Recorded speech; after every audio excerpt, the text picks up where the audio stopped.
I think I know what this is. You see, Stan, as you get older, things that you used to like start looking and sounding like shit. And things that seemed shitty as a child don't seem as shitty. With you, somehow the wires have gotten crossed and everything looks and sounds like shit to you. It's a condition called being a cynical asshole. Oh no. Yes. And there's no known cure, I'm afraid. Everything just seems shitty and everyone starts to seem shitty and everything they say just starts to... It stinks. It stinks. It stinks. Yes, Mr. Sherman, everything stinks. Bullshit, Mr. Handman. I hope I can help. Necromancy may be legal in Cyrodiil, but few will openly admit to practicing it now that the Mages Guild has banned it. Farewell.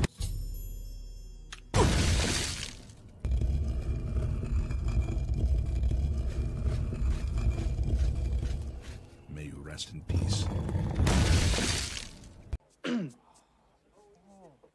All we are is dust in the wind, dude.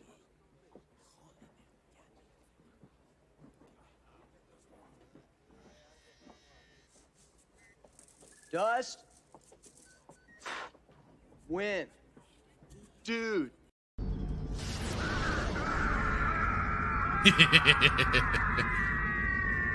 You hate to do it, but at the same time, it's hilarious. Hello and good evening, everyone, and welcome to another episode of Saturday Night Sith. I am your host, Fractured Filter, along as always with Jay Hitman. How are you tonight, sir? Doing good, doing good, doing good. This week sucked. Wow, just out the gate, huh? I was gonna wait, but no, like we were talking, like I haven't been able to find anything worth really talking about. No, it's just like I don't know, like I know you got some stuff, but like I was trying and like nothing was popping out. I think Filoni and Favreau are on vacation or something. I don't know. Well, they were certainly staying under your radar, that's for sure, huh? Well, under mine for sure, but yeah, I don't know, man. I just couldn't find anything. I was getting frustrated. I was like, well, like, what's there to talk about? Like, I know, like, some stuff with Andor came out and stuff. Well, I think I saw some stuff about Andor, but like, where's all this stupidity at? Non-existent this week. Oh, ye of little faith. There's always some. Well, I guess I guess since we've had so many solid weeks of, content. Very open, very easy to find sort of stuff, yeah. Man, I don't know. I mean, like it is. The world is our oyster, man. We can go for anything and talk about anything and go after this. For sure. But no, really hoping. There was some stuff that just wasn't quite popping off, and I think probably once we get closer to Andor, we'll probably start seeing more things come out, and we'll certainly probably give us plenty to talk about. Yeah, so, we're getting there, you know. Well, yeah. Sorry, go ahead. Oh, I said you did find a couple of good things to go over, I guess. So I guess all is not lost. Nah, there's always something. Well, I do want to say I got my own annoyances too. For anybody that's been checking us out over on Twitch, we've been doing our live streams, and unfortunately, with one of the playthroughs, I didn't have my microphone set, so that was fun to discover. You're fiddling around with. Well, my dog is just barking in the background. She won't shut up. So if you, I don't know if you can hear her. I don't know if you can hear her. Very faintly. You're okay. Stupid. Shut up. But like it was, my OBS wasn't picking up my voice, so that was fun to discover. And now as I'm trying to do the combination for our playthrough to put up part 3. It just seems to be giving me all sorts of holy hell. This doesn't want to convert properly, or whatever, processing and stuff like that. I'm like, oh, I just want to put this up on YouTube. Well, it's very interesting because, like, I have to, like, I've finally, once I after you kicked me in the rear a couple times to get this thing going. Like I've got OBS set up, so I don't know like what's different between yours and mine. Hopefully, like mine's all. No, yours is all good. No, it's kind of like as it is when you add more things to the system. There's just always something that'll go wrong. Oh, I'm a meat and potatoes kind of guy. I'm not as fancy as you. Like you keeping it much more toned down and everything. It leaves a little less room for. Listen, for here this is how it goes. So Fractured is like the bells and whistles of this partnership. I just lift heavy things. Just very caveman like, very simple. So, but then it works out because now you can grab the playthrough through my Twitch and then edit it. Yeah, I've got yours, and so one way or another, that part 3 will be put up hopefully soon. So though I will say, catch up and get part 4 up, and then we'll be all caught up. I feel like, so I've seen your OBS setup, and I feel like it's like I'm at the Pentagon in front of just the funny thing is, like, I feel like one of these days I'm just gonna have to like clear it out and completely redo the whole thing because I feel like I've got like too much mess going on. I don't know. I need to clean it up a bit. I see like on Instagram all these videos of like, tell me that you're in debt without saying you're in debt, and these just wonderful, beautiful computer towers, and like these guys that have like 4 or 5 different monitors, and it's like I feel like that's Fractured. He's got 5 monitors for everything. I have 3, but yeah, I'm getting almost 5. I've got 1, so. And it works fine. In due time, yeah. I'm just gonna expand it if I can learn how to do. Then I can have a monitor for everything, I don't know how you do it though, because even at work, I try to learn. There's a place where we have the 2 computer screens, and I try to like use them both at the same time. I'm like, this is the dumbest thing ever. I can never do this.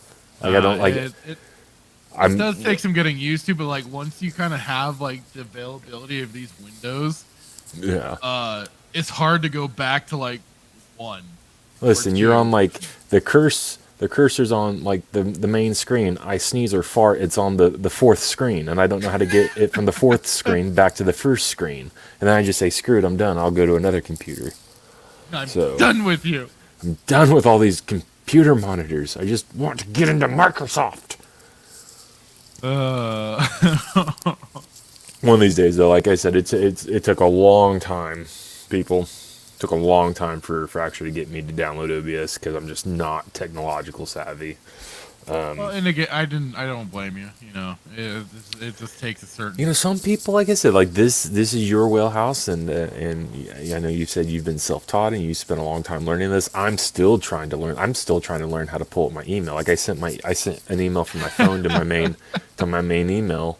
And I still have to learn how to pull it up on this thing. So slowly but surely. Let's celebrate the wins, okay? I got OBS downloaded. I have an avatar that's pretty. I mean, this Malgus is probably one of my favorite Malguses I've ever seen. Like this. It's a good picture. It's a beautiful picture. It should, you can save it to your home screen if you'd like. It's beautiful. Yeah, I mean, those are really the 2 wins. And I can I downloaded SWTOR, so obviously. So I was going to say, you got SWTOR all installed. Yeah. Now I just got to learn the editing part. Oh, that's a fun one. Speaking of Star Wars: The Old Republic, just to kind of get what have been your thoughts so far of the game? Oh man, it's so much fun. I think so. Okay, obviously, like it's fun because we're not playing with any rebel scum Jedi. Absolutely. No, I tell you this, like, so obviously KOTOR will always have a special place in my heart. And I promise you, if the article is true that we read, or if the article becomes true that we read last week and they redo it or remaster it, I'm going to raise the city to the ground. But KOTOR is my heart. But this is really fun. Like I really enjoy I've always been a big fan of RPGs. Like I mean, this is the first MMO that I've really ever played. But RPG wise, like I love RPGs, and it's amazing, man. Like I never thought in a million years that I would think about taking a shot collar off one of my one of your companions. But, yeah, I'm like, that is kind of the dilemma there with the Sith warrior. If you're wanting to incur some occasional vengeance and get that dark side points when you want them and everything to torment your companion there every so often. But yeah, it's fun playing with like the different classes. Like one of these days, we'll get Daviaso on here. Maybe, I don't know. Maybe I'll be on next week, and then next week comes, he's like, I'm busy. And you're like, yeah. So. I talked to him about it today. He just seemed like he kind of lost the energy for Sutor. Oh, what? Well, here's the thing. I talked to him the other day, last week. I don't know. Whenever I get this, he is alive. He is alive, people. But I was talking to him, and he's like, man, like he's like, I wasn't motivated to play. I'm like, what did you just say to me? Yeah, he I just wasn't feeling it. I gotta be in the mood. I'm like, what did you just say? Have you ever seen Anchorman with Will Ferrell? It's been a while since I've watched it though. But yeah, there's a part of the movie where she says to Ron Burgundy, she's like, "You have bad hair," and he said, "What did you say?" He said, "I said your hair looks stupid." And then he's like, "Rah!" And he like ends up, I think, throwing like a typewriter. No, I think he tackles her and everything. But like he said that, and I almost had a Ron Burgundy moment. No, I would not tackle and pull, a fellow, team member or whatever on the floor. But I'm saying like you saying that like I just wasn't lost interest or I wasn't motivated to play is just ridiculous. Like, what are you gonna do? Like, what else are you gonna do? I'm not calling him out. I'm just saying like, what else are you gonna do? Like, you can join us and make fun of Double L Lard. Yeah. Or, I guess, do your, 3D prints. I don't know. Whatever. Old bare ass there. Yeah, bare ass. Yeah, like, I don't know. Like, what are you going to do? It's a Sunday night. What are you going to do? I don't know. I do want to add this on, though. So, I think this would be something to explore, and I don't know how we would do it.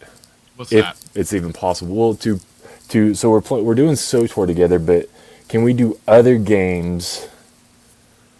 Maybe not MMO, but like together, if that makes sense. Yeah, so if you played Republic Commando, there's other games we could play together. Yeah. No, it requires each of us having a copy usually. But yeah, well, and that's what I want. I have no desire to stop playing SOTOR. I'm just saying, like down the future, like because you often bring to the table all these different games that they're modding out or remaking, and so I think it'd be interesting to. The tough thing is with that is sometimes finding games that are cooperative play and everything. Usually, a lot of times it's a single player or sometimes multiplayer, but usually it's like single player and stuff like that. There could be one game that might be. It's been a long time since I've played it. But it's another modification for the modification for Jedi Academy. And it's called Movie Battles 2. And me and some friends used to waste so much time in that game doing all sorts of stupid stuff, but it was a lot of fun. It's kind of like it's kind of like it has a lot of movie locations from the Star Wars movies. It's just unfortunately they've also added the sequel trilogy stuff. Yeah. But I remember it being really fun. Although like a while ago I had been kind of trying to check it out again. Yeah. They've changed some things up. It's a little different. I don't like the way the new Duel of Fates map is laid out, but otherwise, it could be fun to maybe try out if we kind of jumped in that for some shits and giggles. Like I said, I'm having a blast in SOTOR, and hopefully you and Mr. Insect are too. But I just, like, later down the road, think it'd be fun to... Because, like I said, I haven't played Republic Commando, and you've got, like... Now I have this... Well, no, I have, but it's been donkey's years since I've played it, so now I've got I've got an itch to try to get back into it and whatnot, and so... Gotcha. But even, like, some of these TIE Fighter game I thought was, would be really, really fun to try and get into, and... But just that kind of thought. So I was kind of curious then for the Old Republic. How are you liking the Sith Warrior storyline so far? I do like it a lot. The only issue I have with it is that I don't have the ability to kill as you wish. Yeah, like I'd really like some people I really like to just force choke. Yeah, I can understand that. You know, but no, it's I like the lightning moves. That's fun. But I would have thought. So I guess before I started playing this, I had this, I don't know, this idea that, or I guess this thought that like it would be a lot more like, I guess Jedi Academy, or not Jedi Academy. I'm sorry, Outcast, where you had like all the Dark Force powers. But I guess it makes sense to have different classes. Yeah, so you have different classes, and then the whole thing is like you are progressing through the storyline and gaining power and stuff like that. So that's also kind of part of it, but also just mostly leveling up. Yeah. But yeah, I can understand what you mean for the powers, and it was the game. That game has gone through so many weird changes throughout the years. Oh yeah, I mean, because there was a time where like you got kind of dumped with a bunch of starting moves and stuff like that, and then they kind of like, I guess you could kind of say they refined everything, but at the same time I kind of miss some of the old move sets that they used to give you starting out. Yeah. So you know, it has its good, it has its bads. So this brings, I mean, my question to you is, how do you like being the Imperial agent? Because I would have thought you would have been. I like it. I normally like more the sniper class of the Imperial agent because you can snipe. It's fun. And there's just not lobbing grenades and just not lobbing grenades and everything and throwing a bunch of knives and everything. It can be. I mean, it can be fun, but the Imperial agent mostly for me. I just love the sniping, and I forget the name of the move in particular, but there are some that just sounds really good as they like do like a rapid fire of like 3 shots. It has this like heavy sound to it. And you're like, now I'm doing some damage, sort of thing. And I'm normally playing as like a chess for that role. Yeah. So it's. I mean, I've always liked the storyline. It's always very interesting. And Darth Jadis is a Sith Lord that I wish was more integrated with the Sith Warrior and stuff like that, just because I like it. I like that character a lot. So you do like Jadis? I like Jadis, yeah. I like Jadis a lot. He's a great Sith Lord. He's actually not such a dumbass. Yeah. So he's not quite your he's not quite your typical either like just full on retardo Sith that just goes headlong into full on destruction and killing, anybody and everybody for the slightest of grievances. He seems to actually have more of a plan going on and everything. I mean, he's the one basically in charge of the Imperial agents, so I wouldn't say that goes to figure. Killing for fun per se, but if they get snippy, well, just not so indiscriminate, kind of like, just for think of like he'd be like kind of like the Thrawn, for motivating his people versus, and maybe kind of mind controlling them a little bit, but like here's the thing though, like freaking Thrawn, like you looked at him and it was like, yes sir, of course my lord, but I'm an equal opportunist. Versus like say Vader, when a poor Imperial officer maybe bungles a little bit, and next thing you know, he's getting a hollow call by Vader, and Vader's force choking him to death. Yeah, like that sort of thing. Yeah. So like, you're done. Right. But yeah, so I just was kind of curious how you've been feeling with the game and stuff like that. It definitely makes me want to create another character just for the simple fact that I want to be able to freaking force choke somebody and see what that's like. Well, I mean, it's just. But I'm very lazy. Anytime that comes up, it's only in the scenes, anyways. Oh, and I'll say this: it's very infrequent. Well, that sucks. Yeah, I'll just kind of give you the heads up on that one. But you know what's funny too is like there was a time, and I think it was when I was doing some of the early I got in on some of the early like alpha or beta testings for the game when it was like closed off and everything like that. And they were only like sending out like X amount of invites. I was lucky enough to get into some of them, and it was funny going through the Sith Warrior storyline. And there was a point in time where you could anger Barris enough to where he would start force choking you. What? Yes, and he'd basically like if you kept dogging him, he would basically like technically kind of like kill you, but it's more knocking you out. But they sadly took it out. Why? And I think it was just because of that they were like, well, maybe we should change this because we don't want to have certain revealings come out too soon, and maybe they didn't feel it was proper for the narrative or whatever. But I'm like, but it was funny. I got to piss him off just enough to make him force choke me to death. It was great. So, I wish to death. I wish I had recorded it. I wish I had recorded it so I had it to show to this day because it was the most hilarious thing in the world. I at least have my brother as a witness because he watched it happen.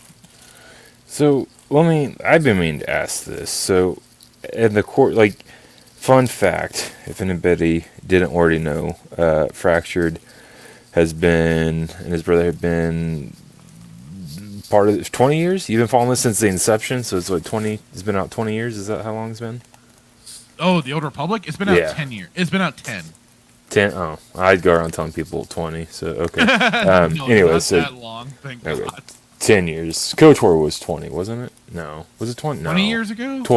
12 years. Was it 12 years? Well, how long has KOTOR been out? I think we got 12 or something. 12 years. Anyways, been out since it first came out. It's been a long time. Is it better now than it was back then? Oh.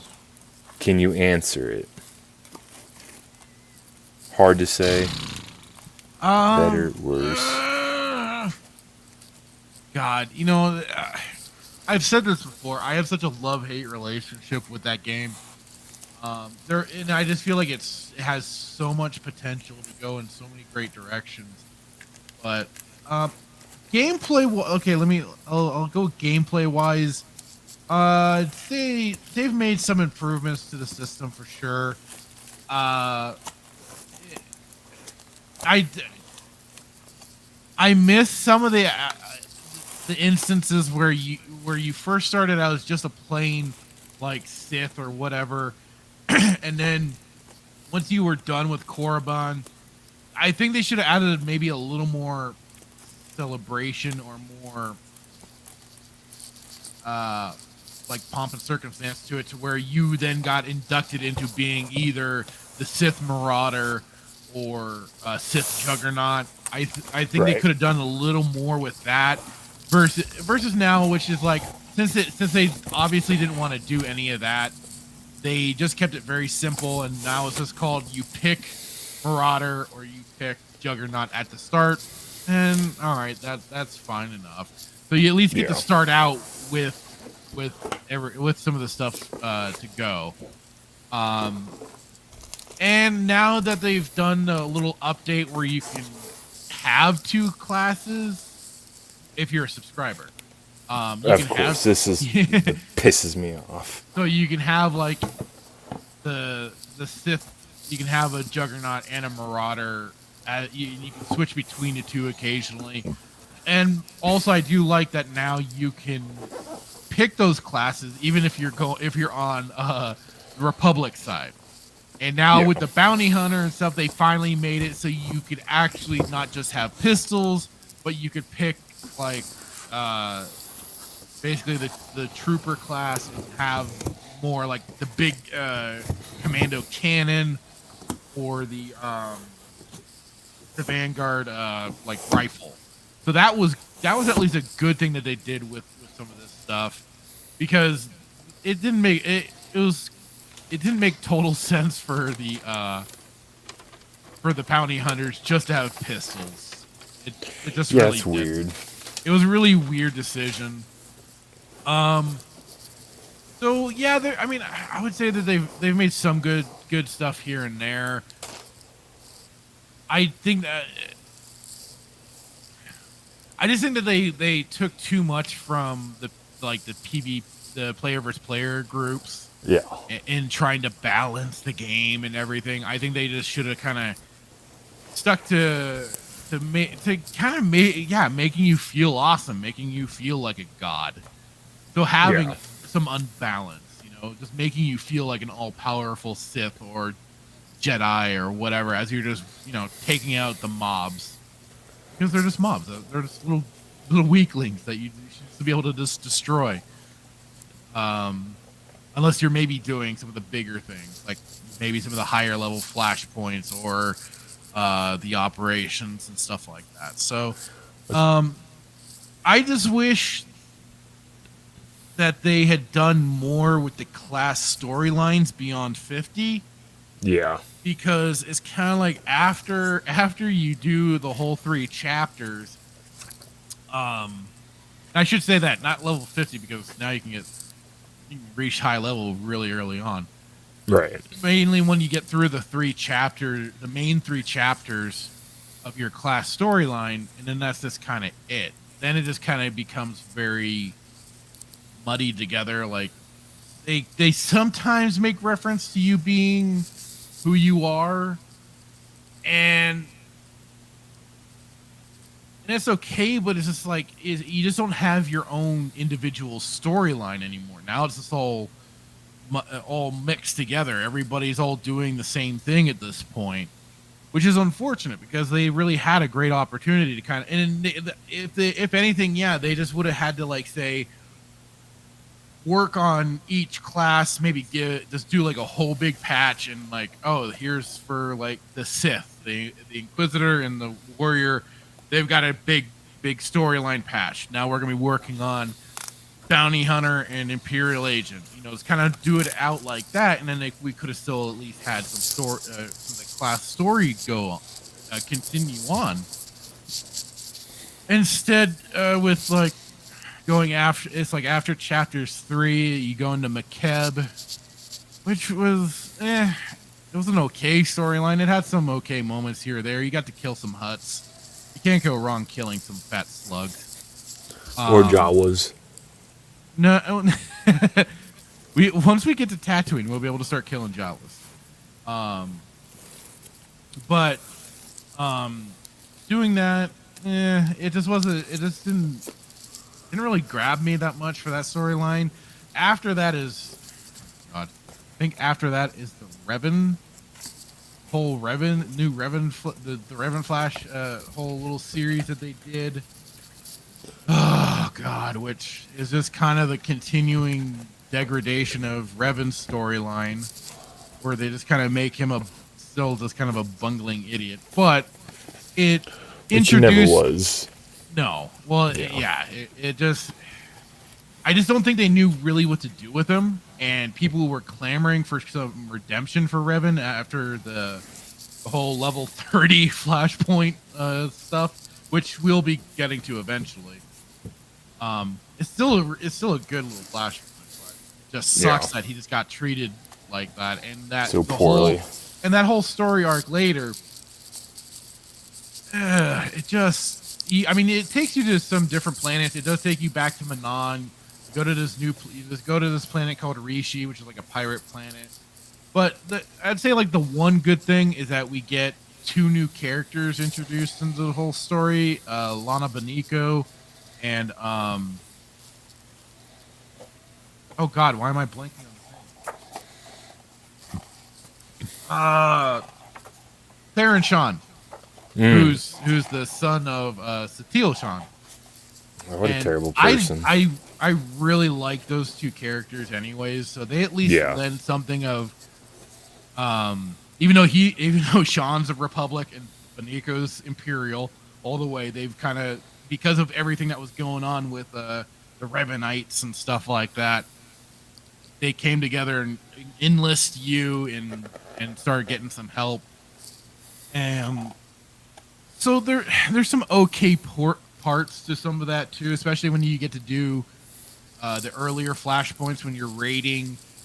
You get to raid Tython and the Jedi Academy there, while then you have to come back and save Korriban from being attacked by the Republic. How dare they? I know, right? But there's some fun bits to it. It's just, again, is like with it surrounding Revan, they just kind of still made him into a kind of a tit, because then it's just called, oh, he helped awaken the Sith Emperor or something. I haven't done the operation for that, so I'm guessing there's some extra story details that happen in that I haven't seen yet. But otherwise, this is called, he awoke, his soul was split, and then he helps awaken the Sith Emperor. It's like, god damn it. And then they kind of try and focus on the Sith Emperor for a little bit, but then they kind of, I think they, I don't know if they lost Vitiate, yeah, Vitiate. I don't know if they like lost writers or whatever, but like it felt like the focus, like they lost what they were originally doing, and then suddenly switched gears, and then went into this whole Knights of the Fallen thing, which that brings in Valkorion, and that whole saga, and it's such a slog to get through too, because in that at the same time it's this whole separating point where now it's like all your companions get lost from you, and you're basically like rebuilding. You get to start a little base on this planet called Odessa. Yeah.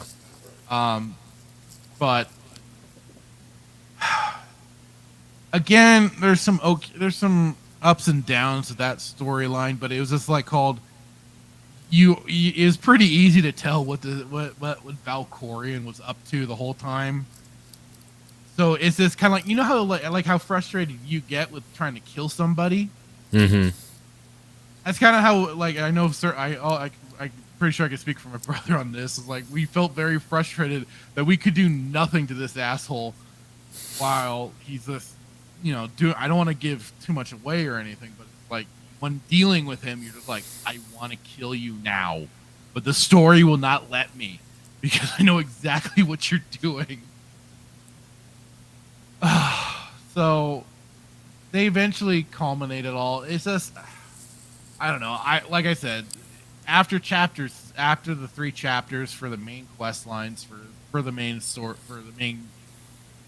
classes and everything, it just kind of to me fell off the rails a bit when I felt like they had a lot of potential to keep building up your characters and stuff like that into other directions, especially with the way like the Sith Warrior and Sith Inquisitors, their story ends. Like there was so much room that they could have done a lot of interesting stuff, but it's just like they kept trying to find a way to kind of reset you kind of back to zero in some ways, like kind of almost like not quite put you back to Acolyte level, but it almost feels that way sometimes. Oh, and they brought in Darth Mark, which he's awesome. Yeah, he's another Sith Lord that you're like, why couldn't you be my master? Right, instead of the donut eating Wander Bears. Yeah, exactly. So the game has really just come such a crazy long way from where it was in terms of a lot of the content. Like, I mean, they've added so many extra items. I wish the crafting was a little better at times. It is very, very automated, and you're kind of, I feel still restricted with what you can do, but it's kind of the system that they built into it. Yeah. But I can at least craft a bunch of dyes and make a bunch of stupid loads of money. Sounds like they just screwed up Revan, though. Yeah, and you'll see that eventually. Unfortunately. Or maybe you might feel different about it. I don't know. That was just it. That was going through that Revan, how I felt about it. The whole Revan camp thing. I wanted to off myself. Like, these guys, you didn't like the Revanites? No, I'm like, do you really? Do we know the same Revan? Like who did you follow and who did I follow? Well, not follow, but like who did you follow and who do I know? Because like these sound very different. But then the people say, well, he was a Jedi. I said, well, he was Sith first. No, it wasn't a Sith first. He was Jedi first. Jedi first. And then went back to Jedi. It's like he was a much better Sith than he was Jedi. My humble opinion. Oh,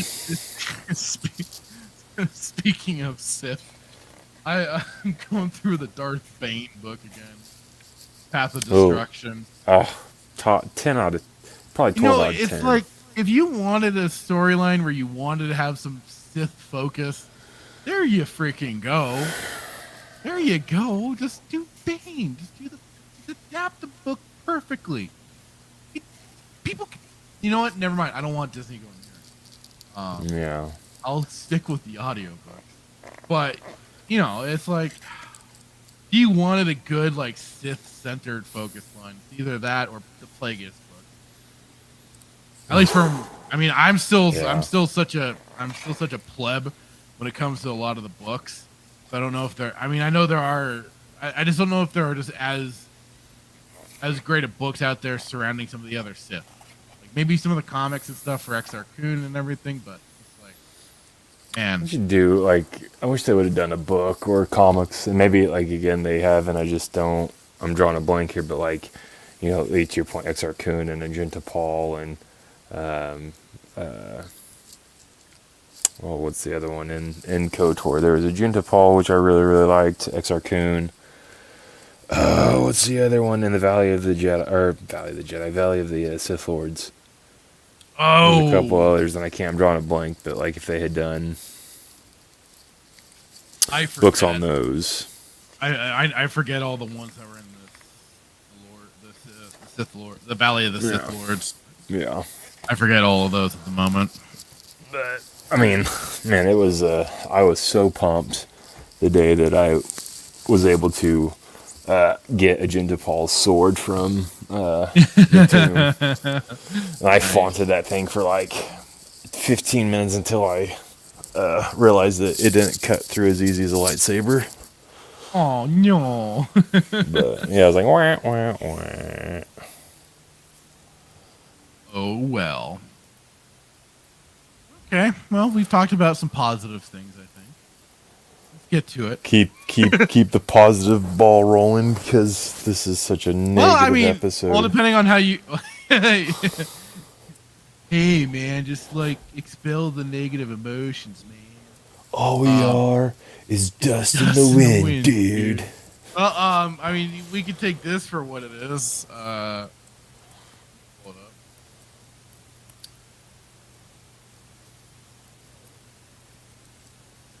So yeah, Star Wars: The Bad Batch Season 2 no longer dated for September 28th. That's why Daviaso hasn't been joining us. He's so depressed. So Disney has revealed a list of what's coming to Disney Plus in September, and though the recent delayed Andor features the second season of The Bad Batch does not. Previously, it was revealed that The Bad Batch Season 2 would premiere on September 28th exclusively on Disney Plus via promotional header on the streaming service shortly after the release of the new season's trailer back in May. I didn't even know they had one. Or did we go over that? I can't remember if we did or not. We may, we did. We may have skipped it just because I haven't watched this series yet. I think we did because Daviaso was on the show, I thought. Oh, okay. However, the recently released list only features The Mighty Ducks Game Changers Season 2. Really? They did a series from... Oh, wait, I think I remember hearing about that now. But why The Mighty Ducks? Come on, man. That had its time in the 90s. One of the greatest comeback stories of all time. Oh, it's a fun movie, for sure. But it went a little beyond what it needed Goldberg. to. Yep. Andor, episode 4. I was to say Andor episode 4 like that. Interesting. Life Below Zero, Northern Territories, and Minnie's Bow Tunes, Party Palace, Pals Season 2. At this time, Disney and Lucasfilm have provided no update on the series to the dismay of fans. than to us cheering happily. Yeah. Many fans began speculating that a delay on the season could occur once Andor was delayed from August 31st to September 21st, just 1 week before the Bad Batch premiere. However, Disney have two important events coming up which could provide us with an update on the sophomore season. Sophomore? Spelling error there? Or it's just Disney Shills right. This is on the bestspinbulletin.com. Already out there. Disney have been talking up Disney Plus Day, which occurs on September 8th, and have already announced various releases for the day, including Obi-Wan Kenobi: A Jedi's Return, a documentary chronicling the making of the hit the wall. That was not a hit series. Nobody's talking about that show anymore. Kenobi? Yeah. It's a hit series, man. In their own minds, maybe. So Disney have promised exciting updates and reveals and announcements on the day for projects that will be made for and releasing on the streaming service, and this is the most likely candidate, in my opinion, as to where we'll get updated on the second season for The Bad Batch. The alternative option, and one I find less likely, is an announcement during the D23 Expo, which begins on September 9th, which will feature various announcements from Disney Studios and franchises. Marvel Studios and Lucasfilm confirmed to have a presence. Blah, blah, blah, blah, blah. Okay. So they got I have a theory behind this, and it probably has nothing to do with it, but I do have a thought. So did you hear, and it's not a rumor, I don't think, could be, but so Disney Plus is now going to start throwing ads into their movies. So basically they're going to start if you pay this, they're going to start running ads. So they're now going to charge for no ads, kind of like I think how Hulu. I was going to say they're going to sounds like they're going to adopt the Hulu platform. They are, and so I'm thinking that because they're going to lose a lot of people. I don't know how well Hulu does. I don't have Hulu because just for the simple fact that I think Disney owns it, but two, I hate. Does own it. Yeah, I hate ads. I hate them. So if Disney does this, I think they're gonna lose a lot of people. So maybe they're trying to figure out a way to entice people to stay by pushing some of these. Well, yeah, I mean, there's no doubt that Bad Batch was, I think, popular amongst the Disney shills. There's a lot of people that like it. Yeah, there is. Again, that's not saying much because Disney shills like it, but I'm saying that they have to do something to. I don't know. That's just my thought. I know that they're going this route. I could see that being, I could see them doing that. I remember hearing Netflix was possibly teasing with that idea because. Well, Netflix hasn't been profitable since they lost the $40-some billion overnight. Well, that's and I mean, I remember something about that floating around where they might be bringing in ads, and it's just called well, then why bother with this? It's just funny because now it's these streaming services are basically going to have to start having ads, and this is basically going to be basically television. That's Discovery. All it is. So Warner Brothers, I don't even know what you call it anymore. Warner Brothers, a company of Discovery Plus or whatever. Discovery Plus owns DC and Warner Brothers and all this and that, but they're nuking HBO Max. And I thought I heard about them kind of they were either changing the name or something like that. No, they're from my intel that I've gathered is so I originally thought they were just pulling DC off HBO Max. I have HBO Max. The only reason why I have HBO Max is to do with the fact that they have all the DC content on there. I was gonna say all the Warner Brothers is dude, DC is just in Discovery Plus. Warner Brothers are a bunch of idiots, and Discovery Plus, who owns them, are equally a bunch of idiots because now Warner Brothers only has enough money. We're going off topic here, but they only have enough money this year to release two more movies. Well, they've been the new new head of it, Zavlov. Oh, he's like trimming the fat. He's an idiot. He's an idiot.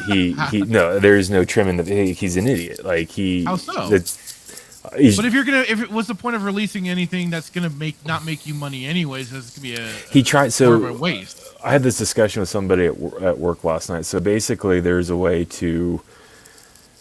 So they tried to write off some sort of taxes that had to do with like they had to pull off a certain amount. You couldn't be the stuff that was streaming, the content that was streaming couldn't be profitable for you to write it off. So they pulled like 20 some odd different shows off the streaming platform, and they're trying to. They don't want to pay royalties to. Neither does Disney. Well, yeah, right. So he's got to go. Like DC. Back DC's in the day, has been crapping the bed when it comes to like any of their movie properties. They can't get a good plan under foot. Oh no, yeah, this guy's not helping. It's just been one dumpster fire after another, and from the plans of some of the movies that they were going to be putting out, it's for the best. Honestly, it sounds like they're trying to dodge some bullets with whatever. This guy. Basically, whatever woke nonsense that was going to be in these flicks, and they want to be a competitor now. There hasn't been a good to Marvel. They want to be a competitor. So last I had heard, they were bringing on some guy that was the producer on Godzilla King of the Monsters, and he was a producer for like the Lego movies. Yeah. So they're trying to make him into like their Kevin Feige. Yeah. Because they need a plan. They need something if they want to have their own superhero cinematic universe. At the same time, though, I feel like there's a lot of fatigue going on with that genre anyways. Well, what they need to do... too little, too late. Well, I would agree that if they don't make a move, it's going to be too little, too late, and it's going to be to the point of no return. This guy needs to go. The board needs to vote, take a vote of no confidence and get this guy out the door. And then whoever. You're the first person I have heard to say that. Yes, they need to vote for no confidence in this guy, get him out of there, and then the next CEO, whoever it be, myself, whoever, needs to come in there and needs to fire. That's what you want. You want to be the guy in charge, okay? Listen, there's a lot. There's so many more people out there that would be obviously better. That yes, I love comics, but like this is what needs to happen. They do need vote of no confidence. Get this guy out, and the next CEO, whoever it is, needs to come in and fire every single person. What's that? He's firing all these people and getting all this dead weight out of there. He's trying to get all this dead weight out and trying to actually make things turn a profit on things. That's at least my understanding about the whole situation. That he's actually trying to get rid of all this dead weight. No, he's a shyster that's trying to save money to keep his own job. Yeah, and he was put in a position to try and get this in a working business. Dude, DC hasn't had a good movie since Christopher Nolan's Batman. Yeah, that's what his rendition. Exactly. Like, and they need something. And they not need him. You don't know. Not him. He just got into position. It's just like it is. It's trying to trim everything out, and he's done nothing for the comic division. He's basically trying to Thanos snap it and then reset things. That's what he's trying to. I think that's what he could possibly be trying to do. And we'll see. I think he's an idiot. I'm gonna try and trying to find the name of the guy. You can put cologne on a turd, and it's still a turd. It just smells. Well, that's been DC. How dare you? We're talking about DC, not Marvel. We're talking about DC, not Marvel. Get it straight. No, DC has been crap for a long time. They've had maybe a few hits, yes, but otherwise they just haven't had any. They haven't had anything consistent. What is it we always talk about in the problems with Star Wars and Lucasfilm? They aren't Ruin consistent. Johnson, J.J. Abrams. They aren't consistent, and that's what DC has not been consistent, especially with their cinematic universe. They have not been consistent. They keep bouncing around. They keep making these little side projects and stuff like that where they aren't connected to the universe. be what it is. Have your problems with Marvel, but when they were getting things rolling, they had a plan. Full phase 1 and stuff like that, they at least had a plan. They were introducing their Avengers. There's only, and that's why they kept. Yes, some of the movies maybe had like some different tonage on the tone, but otherwise it was consistent in the story that it was all building up to. Listen, in that the only reason why that was movie. Only reason why that was popular. And that's where DC bungled. They wanted to get immediately to their Avengers movie via the Justice League. And it didn't work out. Yeah. And that, I agree. Justice League was, I mean, oof. I haven't watched either cut. I know there's the Joss Whedon cut, and there's the Scott Snyder cut, or Scott Snyder. Or Zack Snyder, I'm sorry. Zack Snyder. Scott Snyder's the I haven't watched either one, and I know Snyder's is like 3 freaking hours or 4 it's 3.5 hours or stuff. It's 3.5. Something like that. Yeah. So the one thing people were really saying was if they just had the Snyder universe still going, at least then they were trying to. That's what Aquaman is built off of. Wonder Woman, the Flash movie that was supposed to be coming out, which is he screwed the pooch when he got all those charges in Hawaii, and I think he's a terrible Flash. I think they should get the guy that did the CW show. And yes, I have my issues with the CW. Don't get me wrong. The CW show has a lot of problems. Well, all the CW shows all of have them a lot do. of problems, and the biggest problem is they don't follow continuity. That's at least what Zaslav did. He killed all those CW shows, which were horrible already, and thank God, because again, it's all about keeping a level of consistency and continuity and stuff like that. Again, have what issues you do with Marvel, but for the most part, they were up until like after Endgame, it's all gone to hell. It's just gone to hell in a handbasket. Well, I think it went downhill after the first Iron Man. I think it went downhill. I think the only reason why it was successful is because you had Robert Downey Jr. play. Yeah, that was a part of a lot of the success was his. His nobody. Eternals is an absolute abomination. The most unpopular. Well, that's what I meant. Phase 4. This whole Phase 4 set of movies, Eternals and stuff like that. Good lord. Listen, let me tell you this. I've heard nothing but negative. You know, a phase is dog water when Legos mark down the price of their sets that have to come from that movie. Is that right? Legos have oh my goodness, Legos never go on sale. Maybe during Christmas time, and it's only like $5 off, right? But they can't give those Eternal sets away, man.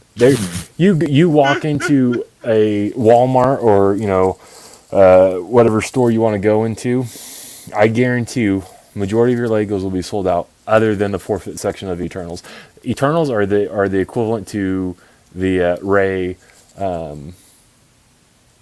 Palpatine Last Jedi action figure video we saw they had like six 4-foot sections spread out of them. You can't give them away. I didn't know that. That's pretty funny. I gotta say. Next time you go to work, go down there and go look. I might have to. I don't even know what Phase 3 was. What was Phase 3? I don't know. I haven't kept up with everything. Phase 2? Wakanda Forever? I don't know what Phase 2 was.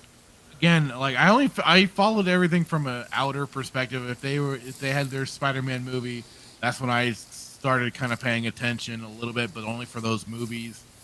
I watched Sony the Guardians. Did it better. I watched Sony the did Guardians it better, in my movies. opinion. Sony was still technically the ones doing it. Like they have like a partnership. Well, I'm just saying, they lend out Spider-Man for their occasional movies, but everyone wants to talk trash on Sony. Everyone wants, they're stupid, they're idiots, they're making Well, they money. made some smart decisions. Yes. Keep the rights to Spider-Man. The Venom movies. Well, that's because that's Tom Hardy. Like, come on, guy, you're gonna get Tom Hardy. Like, don't get me wrong. Like, he's great in some movies other than freaking. He should never have been a Bane, and that pisses me off. I'd still to this day I haven't forgiven Nolan for. And I get it's a different universe. It doesn't follow the comics. I get it. It's still like, don't mess with Bane. Don't mess with Bane. That's just been such a cop out. I think. What? It's movies. It's not following the comics. No, I think you should be adapting the comics proper. Well, yeah. And then everybody's like, well, you tell me you want to watch a movie that follows the comics. Yeah, I do. Yeah, exactly. I do. I mean, it's better than... It falls on you to have the creative genius to adapt, to make those comics come to life in a movie. That's the challenge. You make a direct dog water film. Exactly. It's not hard. If you can make a song about twerking and doing the teach me how to stewie and all this other stuff, you can probably make a movie based off a comic. You have it's the same. It's the same thing with Kenobi. Like you came up with this dog water. You had the book, guy. You had the book. Yep. Like Sony, like I said, Sony is smart, holding on to those rights, and then like letting people make the movie, and then reaping. We'll lend this out to you. We get 82% of the cut, and then you get another. You'll get I'm bad at math, so like whatever, 82, 10, whatever, whatever. You do the math. I'm not good at math, but neither am I. They're smart. California public schools. What can I say? No. But yeah, no, I don't know. I think the guy needs to go. I think he needs to go. He's done nothing. Well, that's just like your opinion, man. Listen, and whoever's running the comic department, like... Oh, somebody needs to, they need to clean house on the comic department ASAP.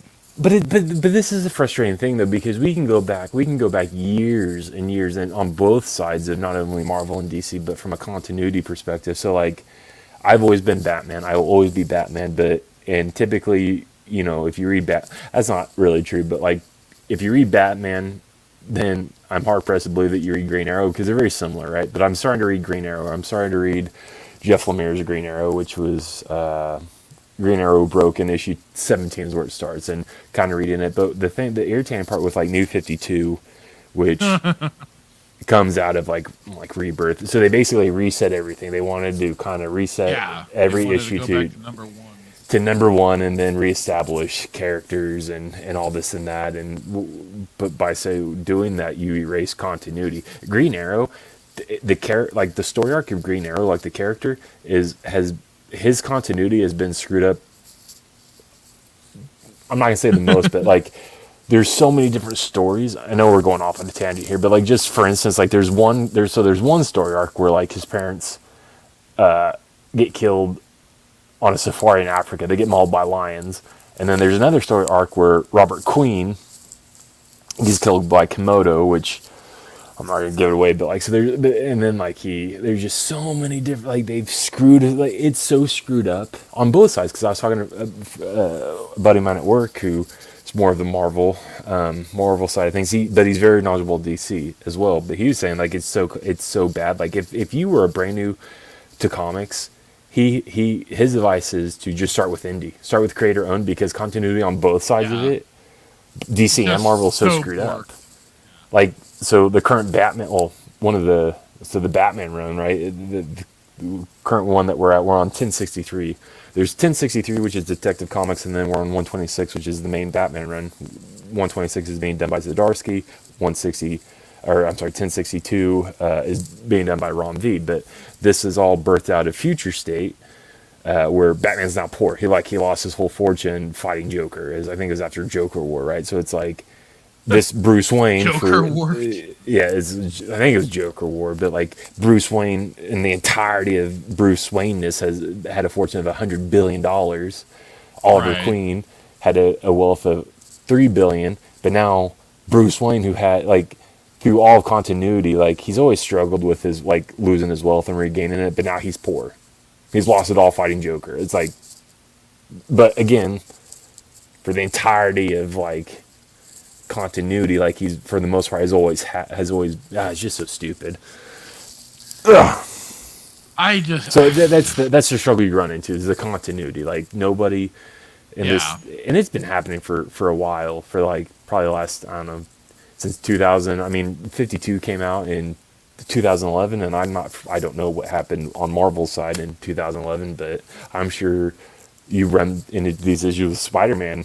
I mean, you know better than I would as far as continuity. The whole thing with Spider-Man was like Brand New Day or something like that, and or one more. I forget what it was at this point. They because of after the whole Civil War event and Peter revealing his secret identity to the whole world.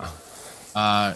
They did this whole stupid thing where he and Mary Jane went to Mephisto to essentially do what they did in Spider-Man No Way Home, which was to do a whole permanent boom reset on everyone's brains and forget that he's was Peter Spider-Man. Parker, that Peter Parker, Spider-Man's Peter Parker. So, and then it was meaning that then they split up Mary Jane and Peter. They don't have their relationship anymore, and it just spiraled everything into the land of stupid. And it's like, you didn't have to do this. He was like, he'd matured, he'd gone through all this bullshit. Yeah, it wasn't necessary. People liked the pairing. They were already. It had the long-standing relationship going on, so it was like, why the hell did you do this? It was so many problems. Did Marvel have the equivalent of the New 52 where they just reset everything? They might have at some point. I don't know. I've kind of lost track. It was. I've gotten tired of even keeping up with Spider-Man because they keep adding all these spider people. And it's just but now you're just diluting the main character. I get what you're doing. You want to replace them. You want to get rid of them. But it's kind of the equivalent of Boba Fett and Fennec Shand and what they're doing on the Star Wars side. They want to replace. I could be wrong. Well, and it's what they've kind of tried to do it on occasions with Batman by having all these extra Bat people and stuff. It's they try and do the same thing. It's always been Batman, Robin. And he's always had. There's been a formula. It works. Stop Dick Grayson. Trying to mess with it. Yeah. You have the Bat family. You've always had those main characters, but I don't know. That's why, I said, I'm holding out hope that Rom V and Zdarsky's amazing, and Zdarsky's done more. And here's just the thing that still boggles my mind to this day, because years ago when I first started reading comics, I always had this thought that you either wrote for DC or you wrote for Marvel. You can't do both. You like Tupac or Biggie. You love Star Wars or Star Trek. You cannot do both. This is an unwritten rule, right? It's no different than cops don't like city cops don't like county sheriffs. So it's very split, right? Freaking Zdarsky. You're so divisive about it. I'm not my opinion. The opinion. No, it's my opinion. You say you have to be one or the other. Well, you do. This is how it's been for since the dawn of time. It's not my opinion. Go ask anybody on the street. But Zdarsky, who's probably top 5-6 writers, in my opinion, very, very good. He's done both.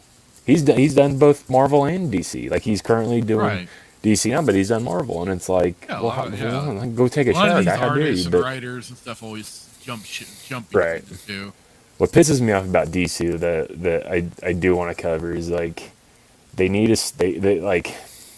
I say that they need to get a new CEO or somebody in the comic division, because these guys are pissing these writers off. Scott Snyder, who is probably, as of right now, he's probably my second favorite. Jeff Lemire's probably my favorite out of Jeff Lemire, but Scott Snyder's an amazing writer. Love his work. They pissed him off so bad to where he left. They screwed Lemire off, or they screwed him over to where he wasn't going to renew his contract, so they canceled his Animal Man. And his Animal Man and Swamp Thing were, I know for a fact that his Animal Man was his pride and joy, and they canceled that on him, and just how they treat these, they're very vindictive.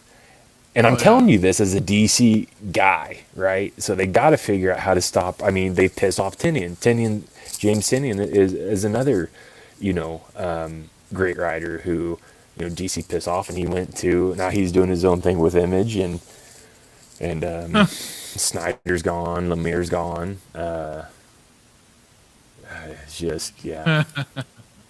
Yeah, they're going creator owned, man.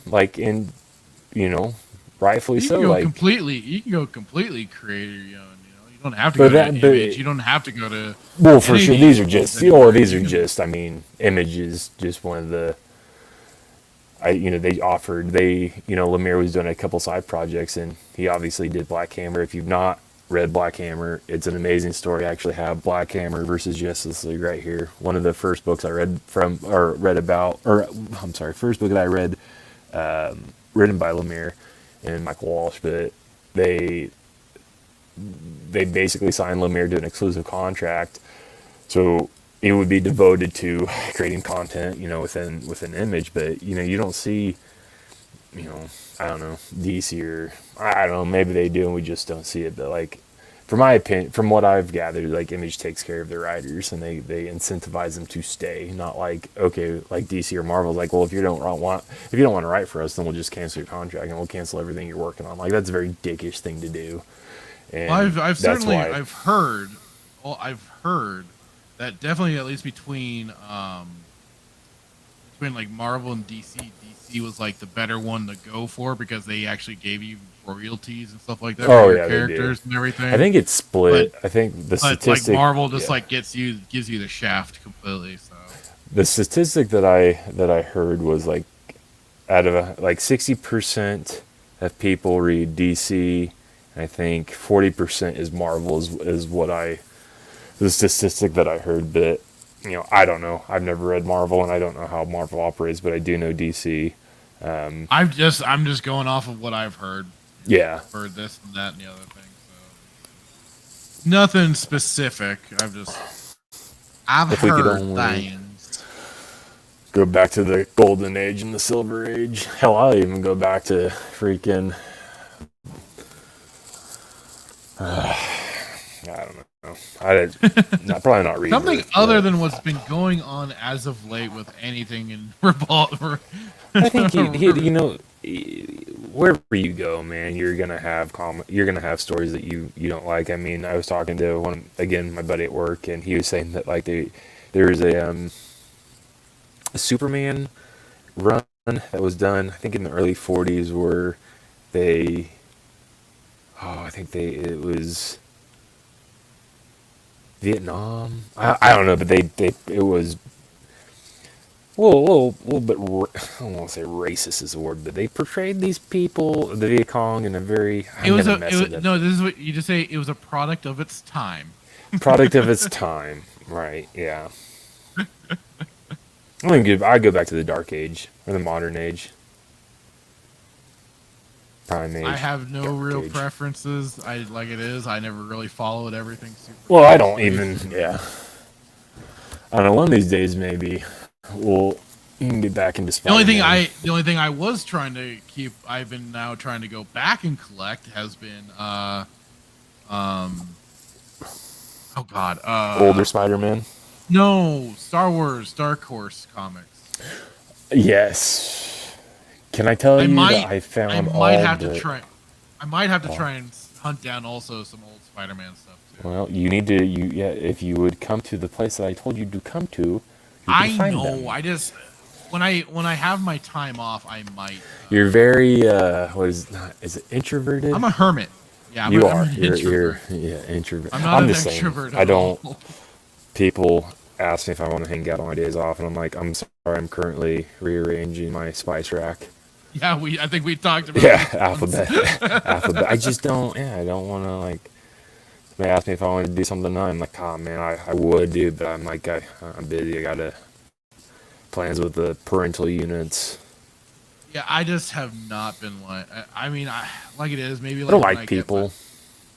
I like some people. I just also. I like you. Where right now. I just like right now. It's just been it's all hectic just because like also, gas is kind of expensive. Gas is expensive. We're going into fourth quarter holidays, and we're gonna be going into the holidays. I know once October rolls around, I'm taking some time off, so I'll be off for about a week. So maybe you shyster. What? When are you taking? Oh, I'm off in October too. When are you off? Private. I've got it set for like the. I got it. Yeah, I've got it set. So.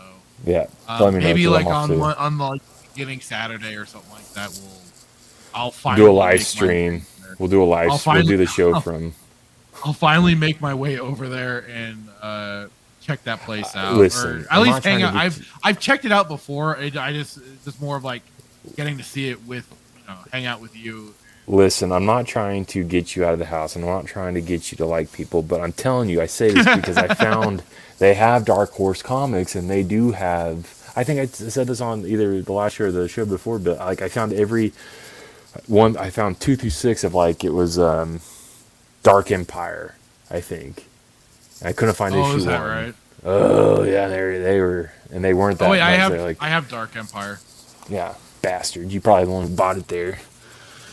No, I didn't. Oh yeah, so I got it like a couple years ago off of eBay. I got the whole. Oh, see, I don't know how I feel about it. I feel like it's so sketchy because you never know what you're gonna get. Yeah, I don't blame you. Like, I can understand. I try and you shop buy carefully.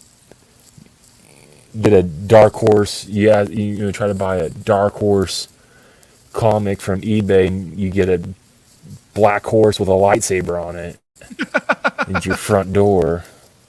Oh my! Oh, brr. Anyways, yeah. Let's see. Well, we got some clips of Andor. Should we check that out? Or a clip. Did you already watch it? Sort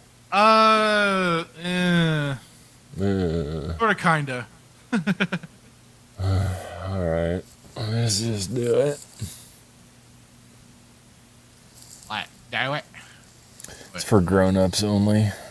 Well, that's the article that I have. Yes. Oh, okay. Well, let's watch. This is yeah. I just figured we'll do this clip first.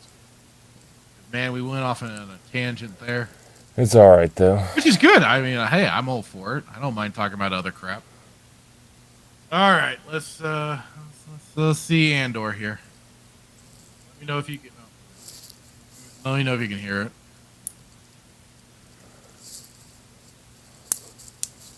So which is it? I know big stars are game. I know you bribe quartermasters to leave valuables on the ships before they come in with scrap. Can you hear it? This isn't that. Yeah. Okay. This isn't something that let pass. No. I went in and got this myself. How? How's that possible? It was sealed on the Imperial Naval Base in Steergard. Look, you got the money, I got the box. What else is there to talk about? I'll give you another 1,000 credits to tell me how you got it. Another 1,000. Done. How? Where's Thor?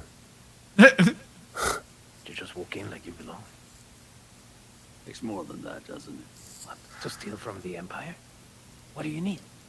A uniform, some dirty hands, and an Imperial toolkit. Yeah, They're so proud of had themselves. to. They don't even care. They're so fat and satisfied. Imagine it. Can't imagine why.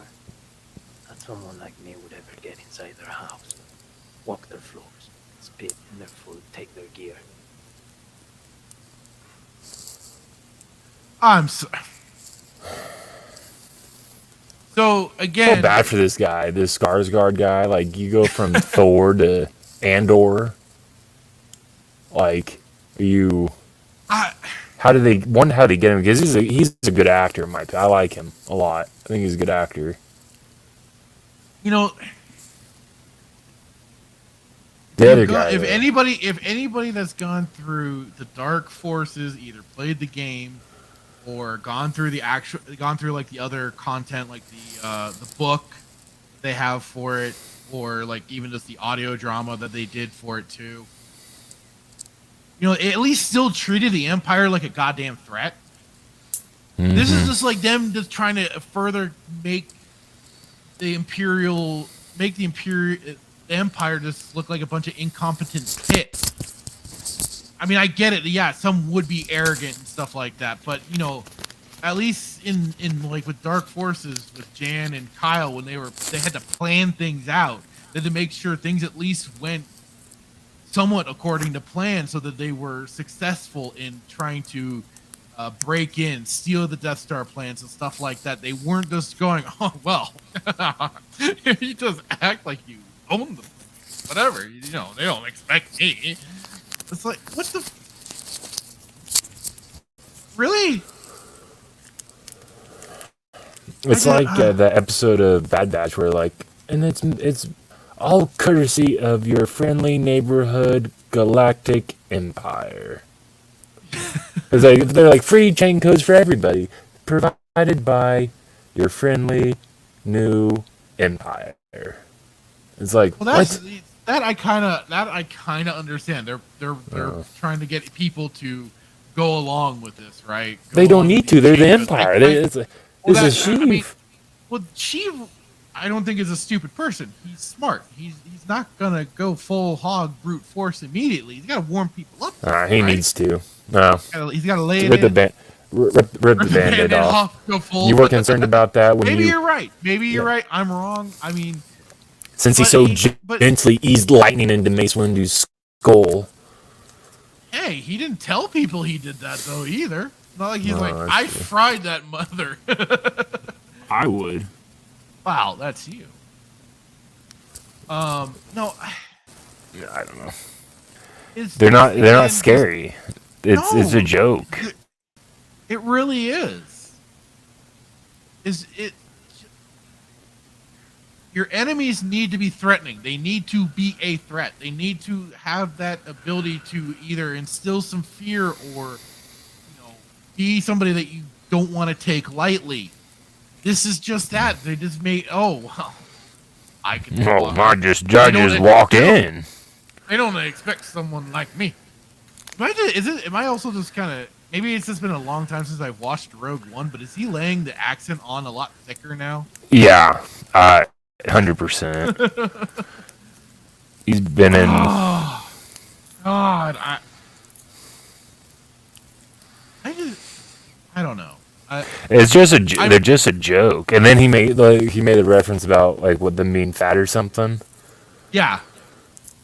Like, and then that's overweight, just being. Sounds like that imp that we saw on the imp that you missed. Maybe he's the poster child of this whole thing, like spitting in the food. Like, what's the point of this? They don't expect me to spit in their food or like. I mean, I get it. He's making his point. He knows how to break into these places, but again, it's like you're not treating them. Do you though? Are you a Kyle Katarn? Because I know he's supposed to be a rip-off Kyle. Like, do you though? More, I mean, I see him kind of more. See, this is the funny thing. Like, yeah, he has Kyle's basically look, but. He's 100% supposed to be a rip-off of him. Look-wise, yes.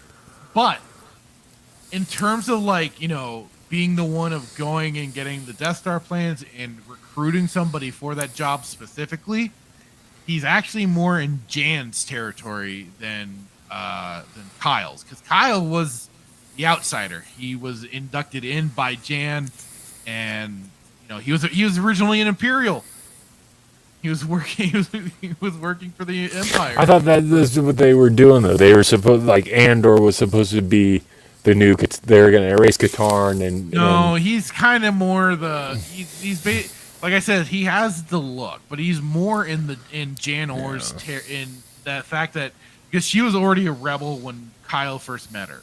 She was already part of the Rebel Alliance and stuff like that. She's the one that proved to him and showed him the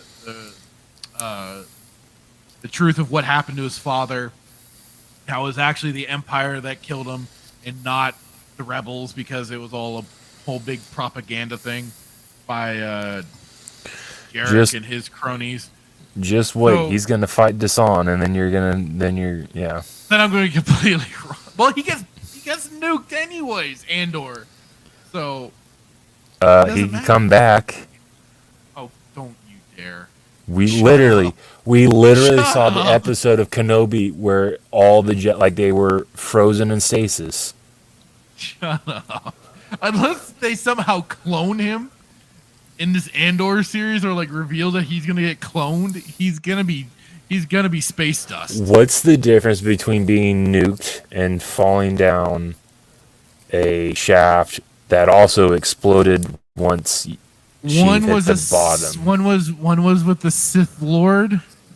talented in many of the dark arts, while this is just some goof part of the rebellion. They are not the same thing. I'm just saying. No, I mean, you know, as like I've said before, we've said it. It's like we don't want this to be bad. We don't want bad Star Wars content, but god damn it, is that what they just keep giving us? And it's. I mean, listen, I'm not the most intelligent when it comes to this kind of stuff, but last time I checked, nobody in all the canon that I've read and I've watched, nobody had an AK-47. I'm sorry, AK-47U. Yeah, they certainly have not gone through the necessary lengths to do better for disguising the weapon. It's just mind-boggling. It really is, because when you watch, and again, you watch the prequels, and these were done. I mean, my goodness, Attack of the Clones was 20 years ago. You watch what Lucas did, what he produced, and what we're seeing today. There's a 20 plus year gap. Like, we just had the anniversary, it was this year, so like 20 years ago. How is it that the technology, the story writing, everything is not even comparable? Like, you have something that was done 20 years ago is better. Like, I would even argue that the cinematography and the fight scenes in Attack of the Clones are far superior than the ones in Kenobi. How is that possible? Is a 20-year difference? It's again, like we've talked about, you know, just having the for passion sure. and then for there's sure. the lack of people that are like in court, you know, do the you should be able. You could literally be the most dog water. Like, you could be a Deborah Chow, and should be able to produce something good with the technology that you have. Right. And it just boggles my mind that you can't even do that. And people are like, well, that's not nice. Don't make fun of Deborah Chow. Listen, this is a kid show. I'm 100% unequivocally making fun of her. No. But it's like I think you're well within your rights. You're like, we don't want it to be bad. It's bad. Like, it's just like, just look at the trailer itself. Like, just don't even play it, but look at you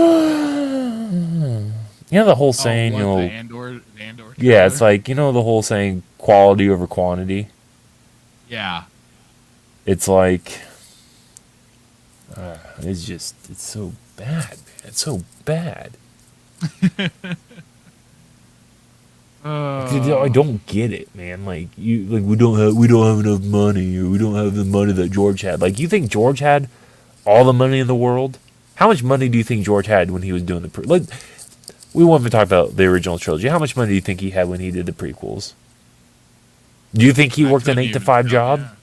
Do you think he worked? Do you think that he went to Starbucks and got his, pumpkin spice latte or whatever, and only worked from 8 to 5, and then went home and ate dinner, slept, relaxed? Like, I guarantee you that he, and that's like, I'm not saying that.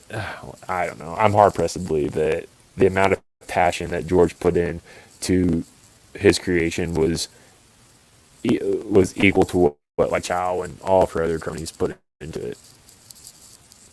No, I agree.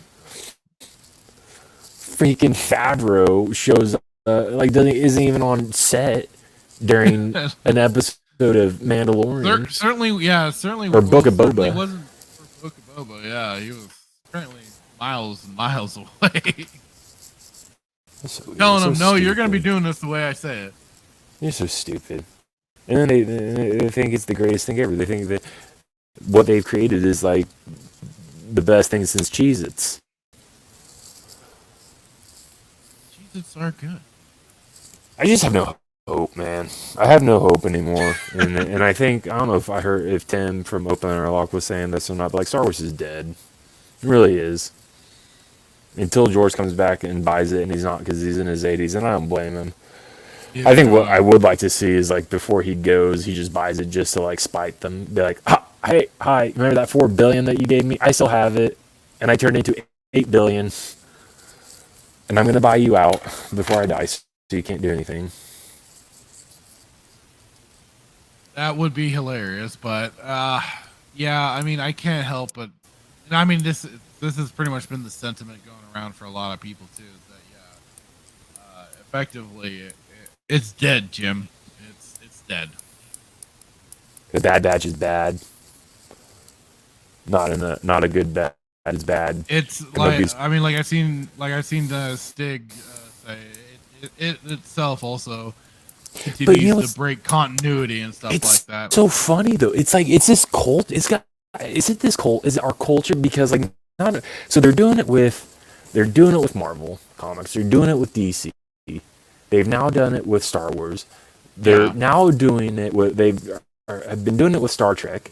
They're now doing it with Lord of the Rings. Like, am I crazy? Is this like the culture that it's like, are we living in a time where it's like screw propriety and screw continuity and consistency? We're just gonna live in an age of relativism and my truth is everybody's truth. Like, is this where we're at? Like, it's just ironic. The Lord of the Rings thing just popped up. Like, they've broken continuity. There's hashtag. It's like hashtag boycott Power of the Rings is trending on Twitter now. It's like, is this just like? And then they're gonna do with Transformers. Optimus Prime was never Optimus. Well, it's like they've been saying in particular for Lord of Optimus the is gonna be now Fiat. The whole Rings of Powers. We're bringing it into the modern world. We're modernizing it and yada yada yada. And it's just like, you bunch of simpering retards. But isn't that interesting? Because it's just not happening with Star Wars. No, well, no. This is kind of the whole thing. It's just the destruction of a pre-established culture.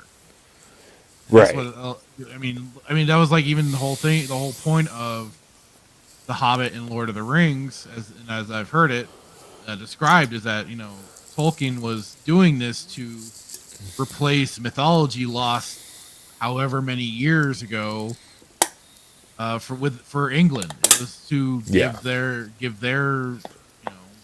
them mythology. Yeah. And now you have these people that come along and don't like that, and they feel that they have to basically bastardize it and make it into a shambling corpse of what it was. Yeah. And destroy everything that made it special, destroy everything that attracted so many people to it. Same thing with what we've seen them already do with Star Wars. It's just at least what can be said is that certainly the Tolkien fans have been a lot more vocal and a lot more spurned. They're ready to burn cities to the ground from what I've seen. You think the Battle of Helm's Deep was bad?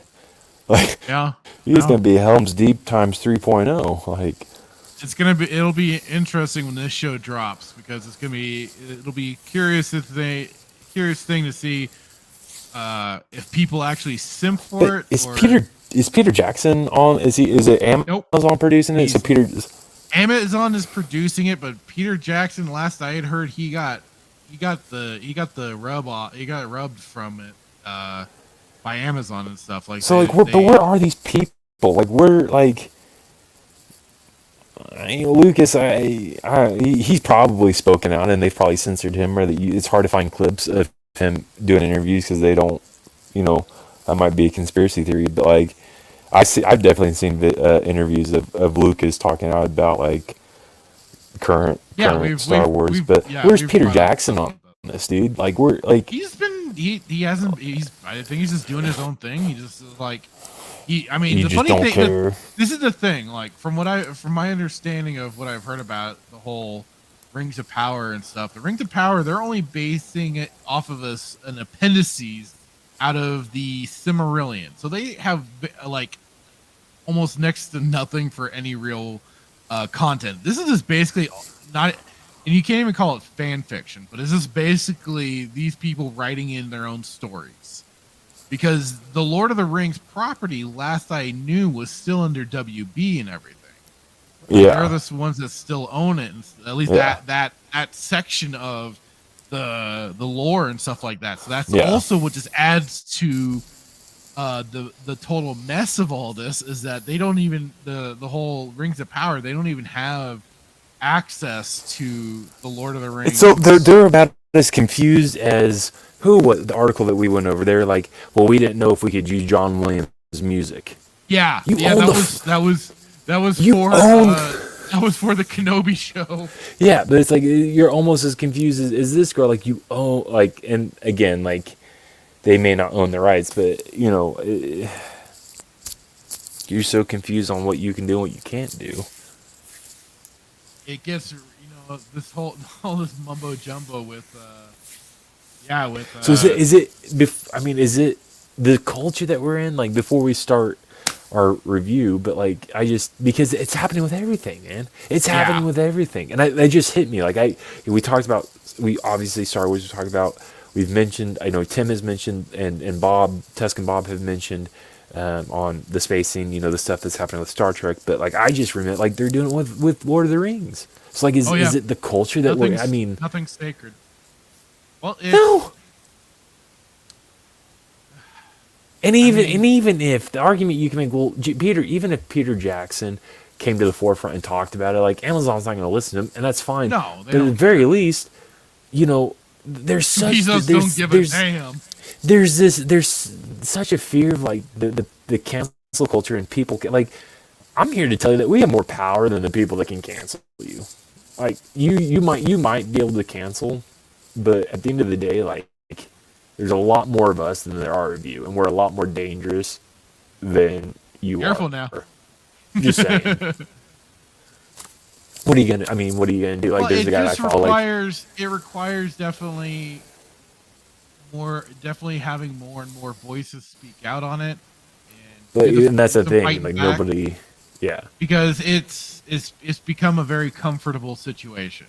Not a lot of people want to leave their comfort, which I can understand to some degree. I get it, but leaving your house. That's not to go comic shopping. It's different. I know. It's just kind of like how with us right now. I understand like where people go. Well, don't go. What I've seen, and I've seen it recently of people telling other people don't hate watch. Hate watch this stuff. Just ignore it completely. Ignoring it completely is how we got into this situation of a bunch of these little fucktards that came along, took over the things that we enjoyed, and had a voice that was it was the vocal minority against the silent majority, right? That's basically what some of it came down to. 100%. And only now that so many things have gotten wrecked, that now it's like, oh shit, we better start actually saying something, or else then it'll just really feel pointless. And to some degree, I can understand some people going, it is pointless. It's all gonna get destroyed. Just let the acceleration happen. I get that too. But at least to some degree, it's like, well, you need at least some people keeping an eye on some of these properties and speaking out on it and letting everybody else know, hey, this is just how fucked it is. And just adds to, hey, stay away, because, people will go to the voices they trust on these certain subjects. The hope is that, like, these people that, like, grow up, I don't even know why I'm saying this. I can't believe I'm saying this. But these people that grow up watching, let's say, the sequels and everything, like, oh, yeah, this is canon, this is Star Wars, blah, blah, blah. And then they catch wind of, like, us old farts that grew up with the actual canon and the OT and the prequels, and, like, well, and then they listen to us and, like, well, wait, like, so, like, what's the difference? And then the hope is that they will come over, they will see the light, and they'll be like, well, no, we've been bamboozled by these people. Like, how could they do this? Right. And I mean, the building awareness is I think where hopefully the hope lies, because they're telling one side, they're telling one thing that is not, it's their truth, I guess, in their mind, which is really not truth, because the proof is in the pudding. Here we sat at the dinner table, but I think they thought. I like to think that they thought that like everybody would just bow the knee and nobody would like fight back. They could be like, oh no, Legends isn't a thing anymore, and the expanded universe isn't a thing anymore, and this is our thing, and this has always been a thing, Right. and this is now what you need to watch. And it's like, and hoping that we would not say anything. But it's like, oh, no, like no, you don't get to. You don't get to call it Legends, and you don't get to just put aside the expanded universe. Like, this was established far before you acquired Lucasfilm via gun to George's head. So that's certainly what I like to hope for, right?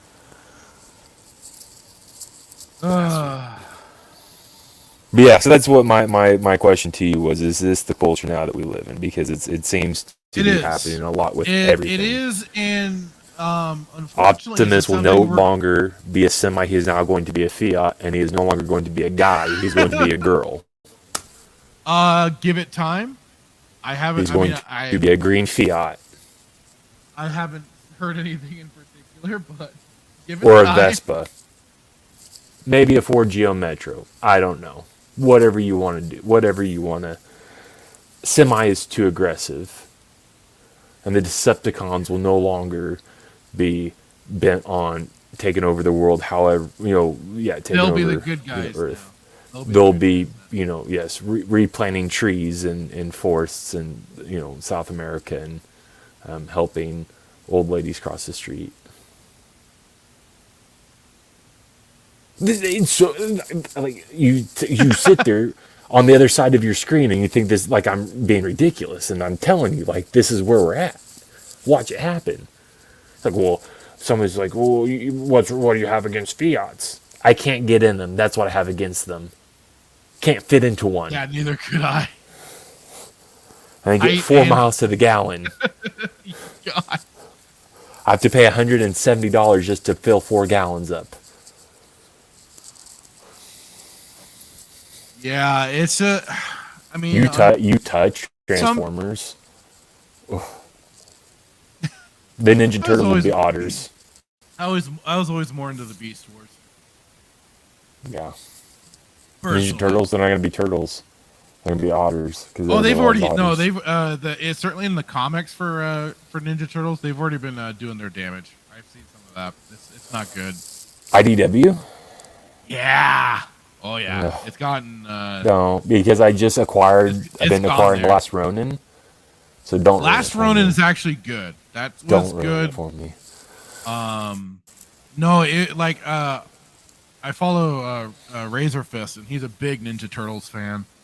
And he was. Is it really bad? Are they doing bad? Are they like? Are they retconning stuff? Like he said, like the new IDW run, like the first 1 through 100 issues is good.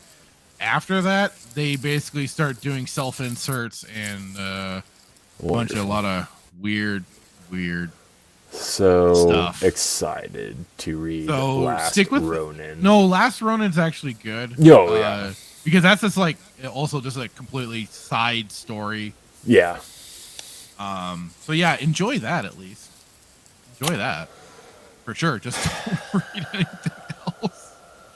Unless you're like trying to find like either the old comics or, like I say, the first.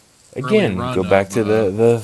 I'm going back to the Golden Age. See ya. Have a nice night. Bye. It's like go back to trades and go back to back issues and stuff like that. Go to that stuff. Don't go to this new shit. That's just one dumpster fire after another. That's why I've been liking getting independent comics. I've gotten some of Graham Nolan's books that he's put out. Those have been really good. And I'm waiting for one of his newest ones.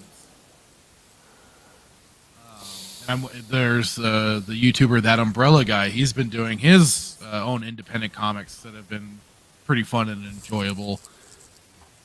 And they are just that. They're just like stories and stuff. And I'm looking forward to what hopefully this Rippaverse is going to be good. I'm hoping that's his first book will be interesting. I don't know yet. I'll just have to wait and see. But what if they go after Gundam? Would you lose your mind?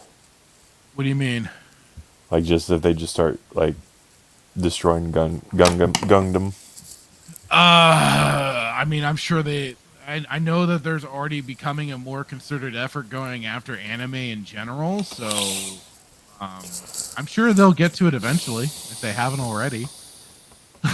It's like we just need to stop telling people what we like, because it seems like every time we say what we like, it gets attacked. That was certainly. We should be like, I love Disney. I love everything that Disney puts out. Just keep loving. Yeah, keep going to Disney. Disney's awesome. Disney did a great job. Damn it, Fractured and J Hitman like our stuff. Oh gosh, I don't know. So before we start, so what happens if it hopefully and try to be optimistic here. If it does get canceled, then what do? We just go back to Andor? Bad Batch 2, yeah. I don't think it's going to be... We're going back to that. I don't think Bad Batch Season 2 is getting canceled. I think they are going to wait just because of the whole Andor release. I don't think they want them to overlap too much if they are. Like, they might push it back a little bit. But I don't think they want the two to overlap too much. They want to, and I think this is the thing, because I think they have more faith in Bad Batch than they do in Andor. So, but at the same time, they want Andor to kind of have its time, because they're making a bigger message with Andor. Yeah, let me ask you this: if they are the ones that have created the timelines and the shows and whatnot, but then they don't want them to overlap, so why not? Like, don't you think this should have been a detail that they figured out before they released them both in the same month, and then having to delay one because they're both coming out? Like, I could be wrong. Maybe I'm stupid. But no, well, this is the thing now. Like, you're in control of it. Like, you chose the dates. You chose to produce this and release it the same month, but now you're moving one back because you don't want them to collide. But you literally sat there and created the timeline. So I don't understand your stupidity. Here's the problem with it. They have effectively basically become I'll say this for Star Wars, for Lucasfilm. They are effectively what DC Cinematic Universe is. They have no plan. They have no plan for any of this stuff. They clearly aren't talking to each other. They aren't trying to actually keep a good cohesiveness to everything. Oh, and because this even is the byproduct of it. Even their comic books, even their shows, they aren't talking to each other. They aren't keeping everything in line. The story groups or whatever, they're just clearly just cashing a paycheck, because we haven't been seeing it. They've been destroying continuity, and it's okay. This is kind of a little bit of a sidebar, but it kind of goes into it too, because I heard I was watching Laura OG Star Wars, her coffee chat on Thursday. Her and Stig were talking about this. They're effectively trying to they think that to them, they don't think that that Disney Lucasfilm is going to remake the original trilogy. What they think that they're doing is that they aren't going to remake the original trilogy, but instead they're trying to make all of these stories around it conform, make the OT conform to their new storylines, because you do have people already going, see, it's linked to Obi-Wan Kenobi and stuff. It's an Obi-Wan Kenobi show and stuff like that. So I think there's some truth to that. Is this because the contract that Davios was talking about, they legally can't erase the original trilogy, so therefore the loophole would be... Until I see something on that, they might not be allowed to touch the original trilogy whatsoever. Would this be a loophole around it? So this is their loophole around. They're trying to basically, link it while lightly to the OT. They're still trying to make it conform to their storyline one way or another. And certainly to the eyes of the rest of the people, that's what it's slowly becoming. Is that, it is actually linked to this. Was it John Miller, the Kenobi book author? Mm-hmm. Oh, John Jackson Miller. Thank you. coming out and saying, "Oh yeah, that could definitely the Obi-Wan Kenobi series could link to the." Yeah, but he made that. He made that comment. No, it doesn't matter. He was, it doesn't matter. He still said it. He still put it out there for everyone. So that means he made the comment while he was counting the money that he got from Disney. Absolutely, but it just still means that they're trying to link everything together. I do see what they were talking about on that. Yeah, I could definitely see that. At the same time, I still won't be surprised if down the line somewhere it's called, "Oh hey, we are going to be remaking the original trilogy at some point." I think at some point they. Do you think they're that smart to do? That's a lot of work, and they're not the most intelligent people. So that's a lot of work to try to create a story. No, to create a woke story. I could. No, I see. I seem to be a lot more devious and everything than I'm not disagreeing with you. I'm just saying like that. Like, are they mentally? They can't even get Kenobi rights. So like to say that they can create like to pull a Sheev, right? This is on the same level of like master manipulation, right? To create a story around an original trilogy. To create a woke story and push a woke agenda, and anybody who's listening says, "Well, you're wrong, Jake." And then like, okay, well, like understand the premise of Andor, and then come talk to me if you don't think it's about wokeness. Yeah, go and read some of the articles. Yeah, then come and argue with me. But like, that's a lot of work, man. To take a woke agenda that you want to push, and they have pushed it. And if you don't believe me, read some of the go back to our past shows and listen to what we've talked about, right? Andor, the Ben Kenobi, the book or story that they were telling, all this and that. Like, anyways, but that's a lot of work. I'm not saying it's impossible because everybody has a little bit of dumb luck, I guess, and. That's a lot of. So you're saying like it's a lot of work for trying to make the OT kind of conform to their storylines. Yeah. I see that too. Maybe I'm wrong. Maybe I'm looking at it the wrong way. No, I get that, but I got their point. I kind of saw what they were talking about. I just think, I don't know. I'm still not convinced that they. This is a good thing to bring up. T-minus 2 weeks. This would be a good topic to bring up, hopefully in the next 2 shows if things work out. This would be a good topic to continue. Keep that on the back burner. But I do. This is a very interesting topic that you bring up because, again, if what Davia is saying, and he's not the first. Well, I can't remember if I've heard this from somebody else, but like the whole contract, right? If Lucas.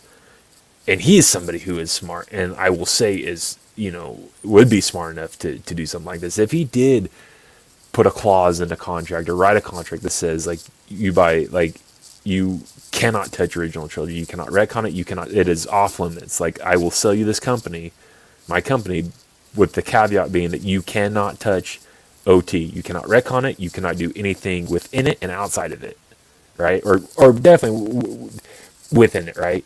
If that if that was a contract that was signed by Bob Iger, and he is the most unethical, devious pile of slime out there, right?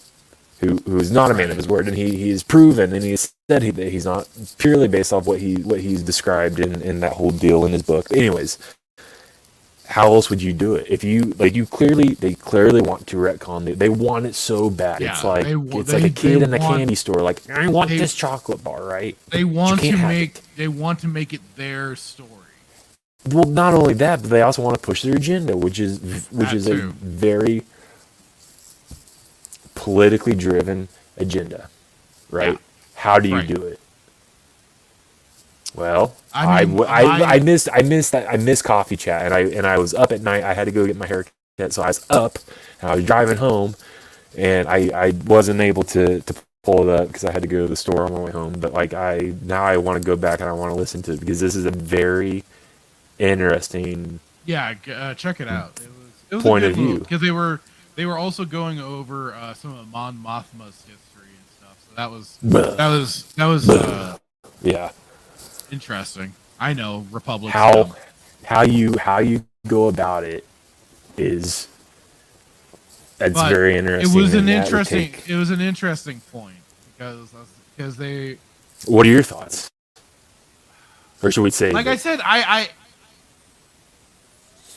see their point about them. Do you agree with it, or do you not? Or do you have reservations? I guess I'm just hard-headed about it. I'm dead set on them that Disney Lucasfilm is eventually going to try and remake the OT.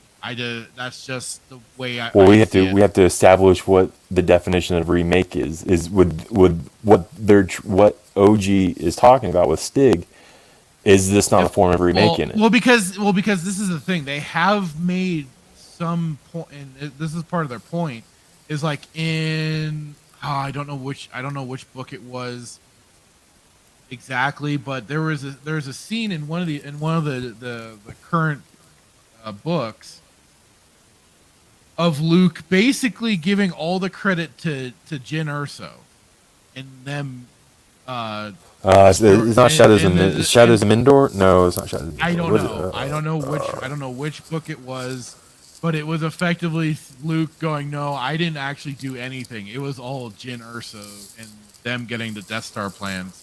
Like, but dude, you still flew the TIE fighter.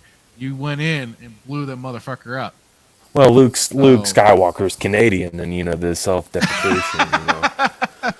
So that's why. I didn't know he was from Space Canada. Okay. I didn't know. Yeah, if you didn't know that, it's equivalent of Ontario. So, but that's kind of what they were getting at for Stig and Allura. That's what they were getting at when they were talking about it for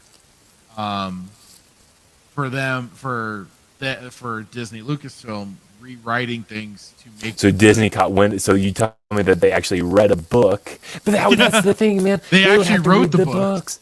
They would have to. I can't even talk. They would have to watch the original trilogy. They would have to read the books. Maybe not read the books, but you'd have to actually. And I'm not convinced that any of these people at Disney know how to read a book. I don't think they know their ABCs, let alone. I would be shocked. Able to draw and color within the lines. And but we have the thing PSA, is they've been knowing this is coming from somebody who. I got held back go in Catholic school for not coloring inside the lines. That's a true story too. I'm being honest. Like, I don't think they are capable of reading or thinking. They do what they're told by Filoni. Who thinks himself as Ahsoka? Oh God! On the weekends. Oh. You ever watch Mission Impossible? Don't put that image in my head. Oh, that's just. All I'm gonna say is Mission Impossible. He rips the mask off and reveals his true identity. Rip Filoni's face off. You'll see whatever. What was she? She was a under Togruta teenager underneath. Still a teenager, huh? Well, I don't know how that. I think not they even aged adult slowly. Ahsoka? They age differently. I think he wants to be teenage Ahsoka. God. He wants to be Snips. Don't go down this path. And I have my problem with Snips, man, because Snips was trying to double dip. She was trying to get with Anakin and now Luke. And you cannot disagree because you yourself sent me the gif about the Bantha gif. So you're equally complicit in this theory, I my used friend. it as a thumbnail. You did. Right, I put it into the clip too. You think I'm wrong? We're gonna pull this clip back to just look how Ahsoka stares at Luke. Meh. There's a little bit of I want to get your chain code, in that look. Tell me I'm wrong. Oh boy. You send it yourself. You have sent me that gif I kid you not, conservatively 3 times in our friendship. Ride it like a bantha, and that was one of them. I digress. I'm trying to see if I could find it again. Are you trying? Gotta write it. No, I'm trying to find me editing it in. I don't. Yeah, we're supposed to put that as a thumbnail. I did. I put it as a thumbnail for one of the videos of what I called it was Dave Filoni and Jon Favreau talking nonsense. Yes, Tweedledee and Tweedledum. Yeah, and that's what I'm trying to find the exact moment of me putting in. I was so proud of myself when I edited it. It was very good. Yes, I was currently working when I saw it, and I did the slow clap. I was so proud of myself.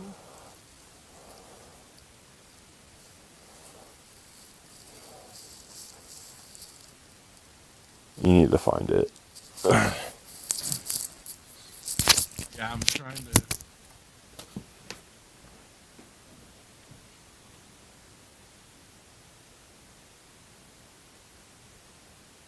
Oh, I found it. I won't put the audio on. I'll just share the video.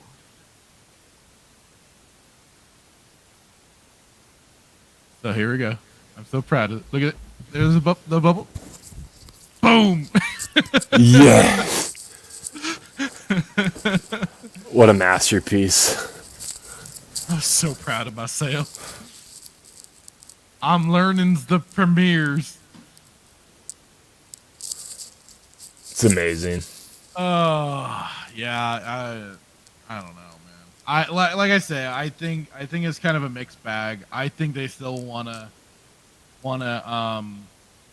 remake the OT while the same, because I think they're building all this continuity and stuff. Yeah, they're building around it and everything and making theirs sort of get it to conform with the OT and the OT to conform with it.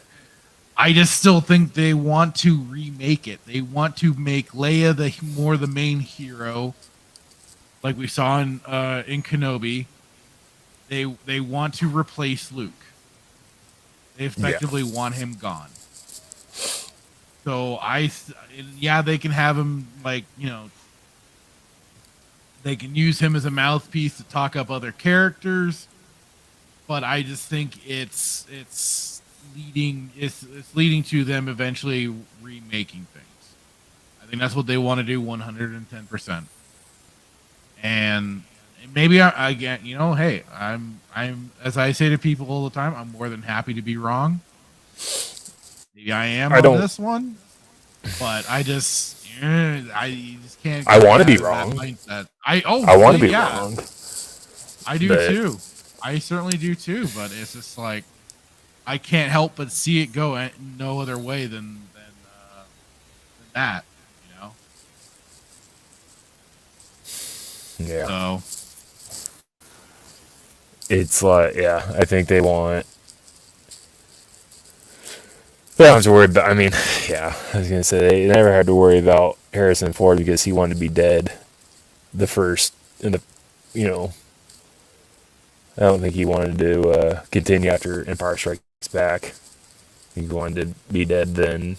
But they hate what Luke stands for, and they want him gone. And you can't, Boba Fett essentially can't be talked about in today's society because he's, a Mandalorian. They don't want. And he's a guy, anything, so you gotta. They don't want anything of the actual Mandalorians because they're way too cool. Yeah, I want to be wrong, but I don't. Yeah, I don't know. It's just. I definitely want to be wrong. I so want to be wrong. I don't want to be right. I don't want anything of the sort. I want to be wrong, but it's coming. If we're wrong, then great, and if we're right, then we quit. Now, let's not get ahead of ourselves. Well, I ain't making that kind of promise. No. Yeah. Well, should we start the Bad Batch then? Yeah, let's get into this. Let me pull up my notes really quick.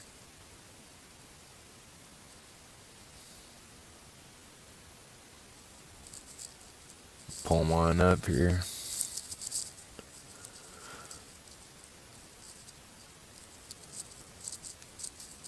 Okay. I got mine up. Shall I get things started? Yeah, do her. Episode 5, Rampage. The funny thing is, I did watch this after we did it. After we did last week's episode, and I probably should have rewatched this episode because I kind of remember some things, but I don't remember all of it. I mean, I know I took these notes and everything. It's just like usually it's like still going fresh off my brain. Oh, I did the same thing because I think we talked about it on. Screw it. I'm gonna just hopefully get this thing trending. Hashtag Sunday Night Shenanigans. I think we talked about how you watched it, and then I watched it because I didn't want to. I couldn't bear to leave watch it. The only one in pain. Yeah, and I just don't want to ruin a Friday night watching it, preparing. So. Yeah, it was definitely the smarter decision just to watch it and get it over with. It's just right now I'm just like, I think I remember what kind of was going on. No, but to your point, I should have because the way I take notes, I don't take my notes like you do, where like I describe what's going on. I just kind of like off the cuff take them. So it's going to be a challenge to try to remember to read a note and try to figure out where. Yeah, it's fine. It's fine. We're still not doing watch parties, so get that out of your head. Okay, so I said, I had down, look at that. Omega is now getting some of her own equipment, starting out small with a communication device. After last week's episode, that is a good idea. Or going to Ord Mantell. Interesting. Of all the planets that decide to bring back into continuity, is that one. But now without the long history that the EU gave it. All because a bounty hunter now they decide not to lay low. That would be likely the best time to lay double low, but whatever. It's like it kind of seems like, oh, now is the time we need to lay low, not when the whole empire is possibly hunting us after escaping Camino and everything. No, not then. But now that a bounty hunter's after us, okay. So yeah, can't say I'm too familiar with this iteration of Ord Mantell because they've made changes to it. I didn't even know it had already entered Disney continuity. Like that was new to me. I had no idea that they had brought it in. I kind of did a little Wikipedia look, and I was like, what? Really? They already brought this planet in of all planets? All right.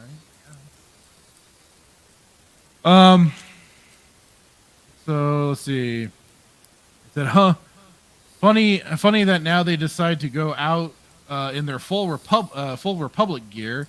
You'd think that they wanting to lay low, they would be trying to hide, but again, I guess bounty hunter suddenly changes that. I guess you want to stay armored up, just in case shit goes sideways. Giving the rundown on what Omega needs to do when in hot water. Oops, Echo never actually met this Sid contact. Yeah, definitely should have mentioned that. I guess this is the Trandoshan? I don't ever recall them looking so small. That was kind of I was like, I don't recall Trandoshans ever coming off as being a small people, but yeah, they're not old and fat and small. So now Omega just outshined the bunch by realizing that the Trandoshan is Sid, and they take a moment to make fun of the group not being too bright because the special ops group wasn't able to put 2 and 2 together apparently, but Omega could. Good job, guys. Good job. Well done. Well done.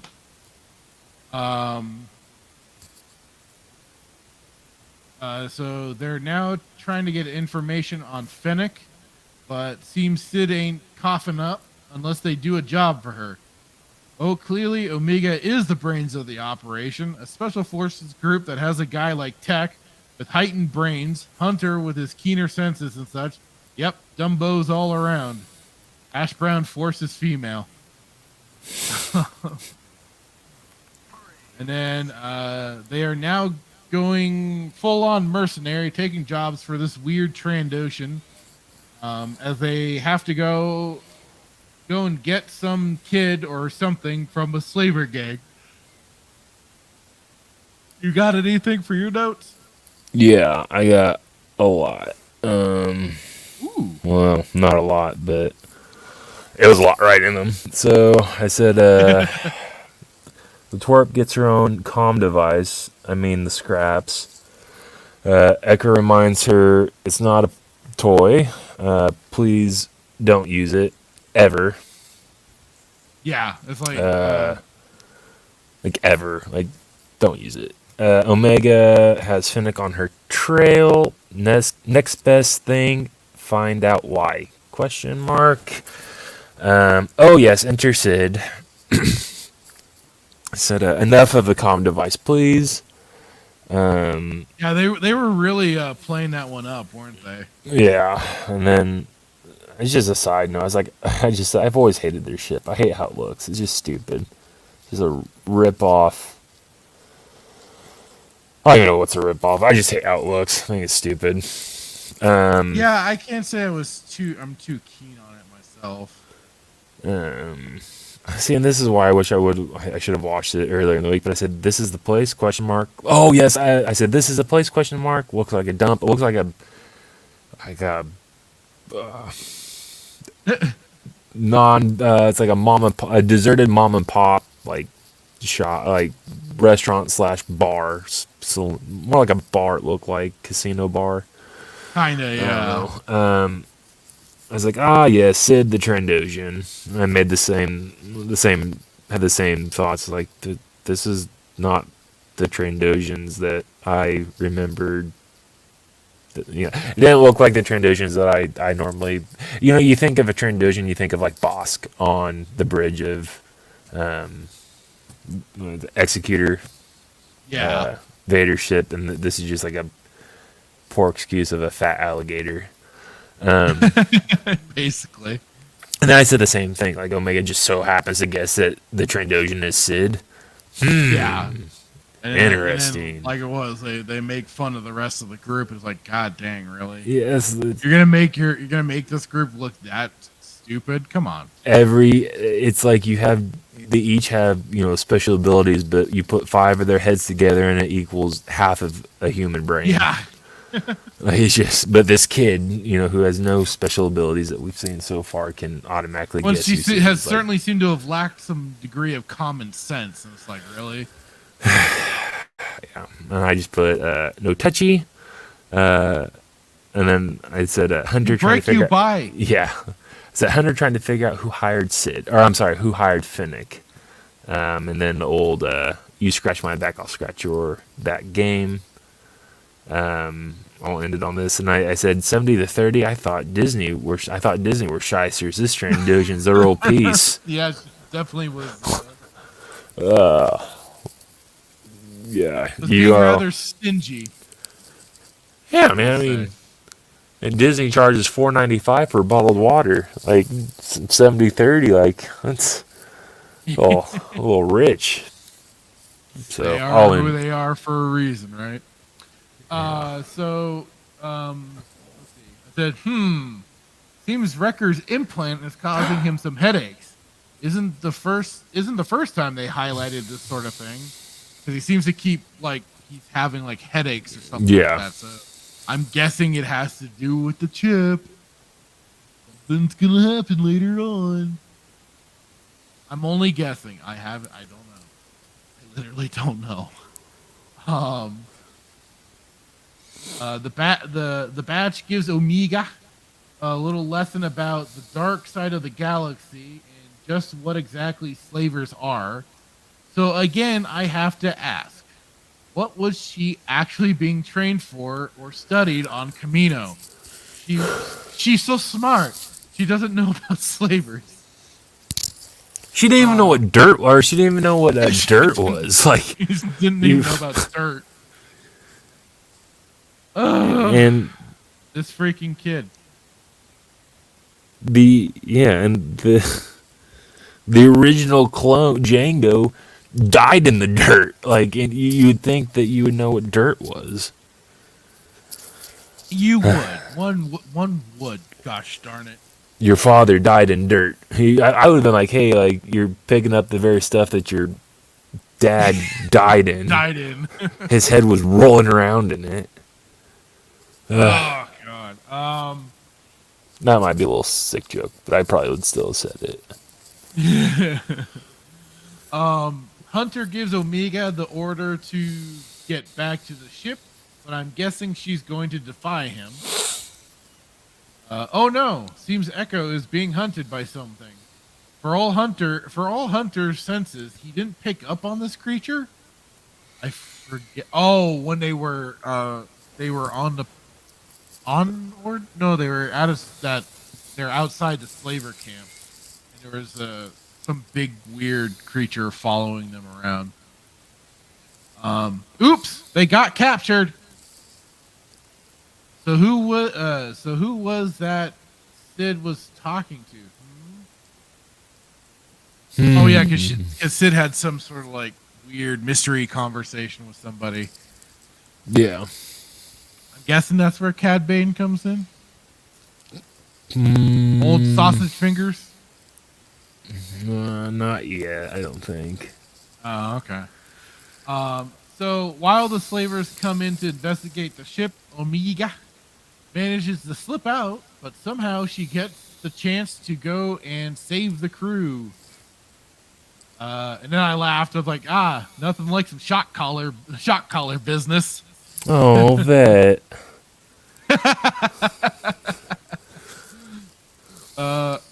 Omega manages to get close into the base that the batch just couldn't manage. Figures.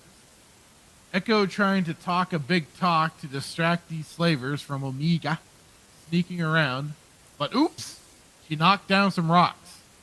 Then Wrecker throws some rocks at the slavers. What do you know? The slaver begins making a long-winded speech. Says, "Hey, if there's any time for some monologuing, I guess now's it." Well, you got a captive audience. Sorry.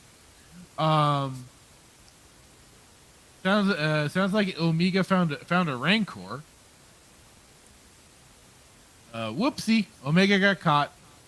Got caught now. Guess I was a bit off. Oh wait, she managed to unlock the cage with the baby-looking Rancor, and with an escaping rampaging Rancor that helps everyone get free. Turns out this Moochie they came for is actually the Rancor. So now their job just got a little more difficult. I was like, wait a minute. No. Don't tell me. Those green aliens. No. Checks Wikipedia. No, it is. They're Falleen. Jezor's race. Oh God, no. Yeah. I got a proverbial bad feeling about this. And that's, I think, when I started texting you going, yeah, you're like, the Falleen are in it. No. Yeah, I had to remember that because you texted me and I was like, oh yeah, they did do it. Oh, it makes me so sad. I'm just like, oh God, what will Disney do to the Falleen or do to Shizor if they ever bring him in? Well, he's next. Don't no. Yeah. Not like this. So yeah, that was my major spurg out moment. And I said, oof, Rancor make slaver fall down, go splat. Jesus, the Bad Batch are just getting manhandled right and left. Well, at least Hunter managed to get the guy off the flying mount. Omega does some scavenging and picks up what looks like a weird electro bow thing. You want to throw in some? Yeah. Yeah. Because we had. said, Wrecker's headache is wrecking him. But, yeah. It's inhibitor chip. Slave traders on Old Ord Mantell. Gasp! That's a fair living. Stop slave trading and make credits. Okay. I said, mochi, isn't that a Japanese dessert?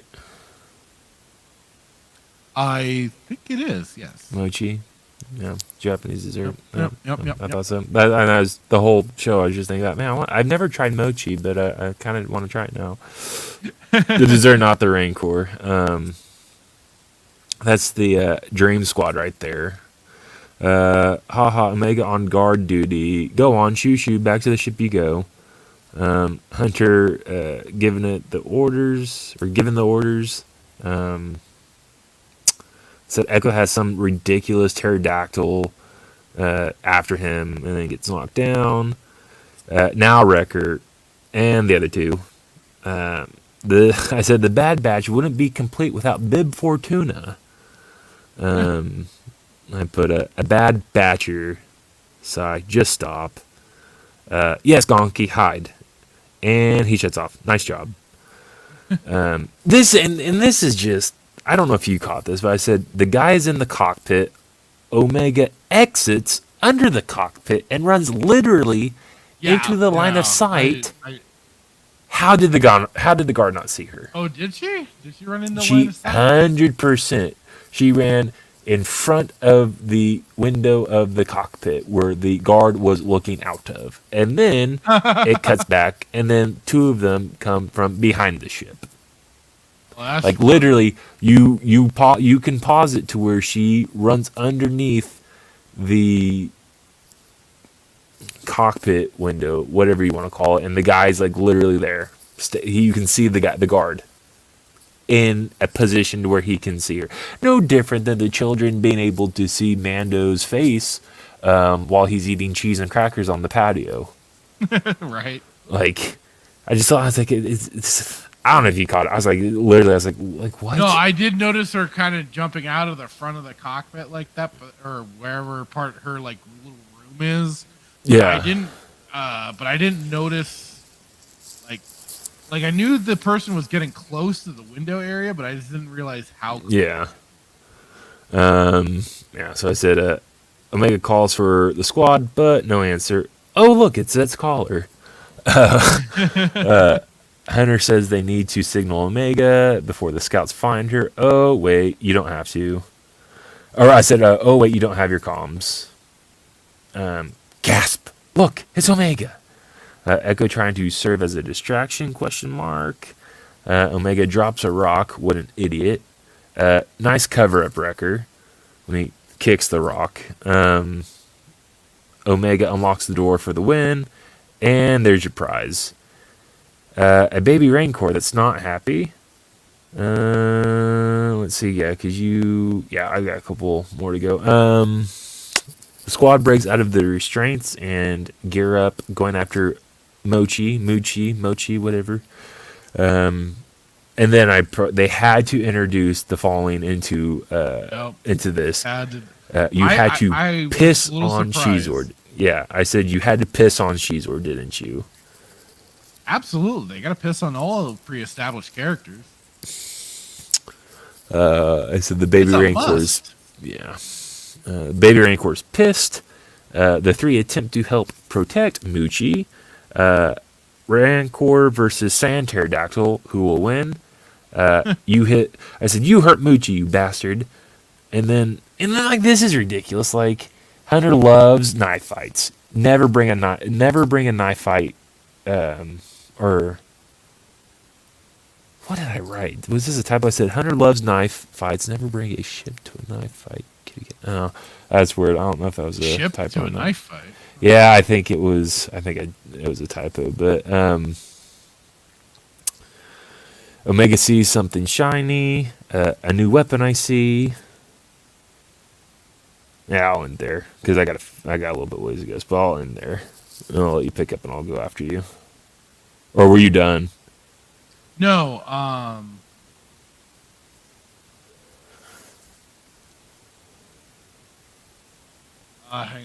So I said, meanwhile, we're getting a full-on kaiju battle here. Now Wrecker and Moochie have to do a whole alpha male dominance battle, and I guess he's the man for the job. Moochie and Wrecker had to wear each other down, and they managed to bring in the Rancor. Bib Fortuna, before he became the size of Jabba himself. Oh wait, so this is that Rancor, the one that almost eats Luke in Return of the Jedi. Freaking wow. Sid claims slipped her mind about it being a Rancor. Sure. This guild, quote unquote, of bounty hunters that we've still yet to get anything really on. Not even in Mando freaking, not even in Mando freaking hell. So Hunter got his rundown on Fennec and what they're going to be further facing with bounty hunters, guild, and so on. Oh, and Sid claims to be able to keep secrets. Time will tell, reptile. Time will tell. And that was I want to say Book of Boba Fett. That was the Bad Batch. No, I'll just wrap up mine here because I had a few more. So I was going to say, a new weapon I see, round 2 fight. Moochie, what about I don't know what I wrote there, but I said, let's see a clone with enhanced strength up against a baby Rancor. Real realistic. I said, that was rude. Wrecker. And again, I said, I'm so sorry, Shizor, because they show them again trying to escape, I think is what they were doing. Well, yeah, it was the people that were captured. So and this is so stupid. Like, and again, I can say this because I don't know what my percentage, a high percentage of Irish in my blood. But I said, this is literally an Irish pub fight. What, between Wrecker and the Rancor? Yes, literally. Like, you literally fight until somebody passes out. It is pretty accurate. Yeah, like literally, that's like what happens in an Irish pub. Like, if you ever fight amongst Irish, like, we hit each other until one just passes out or just one just loses. And then I said, who won? ? And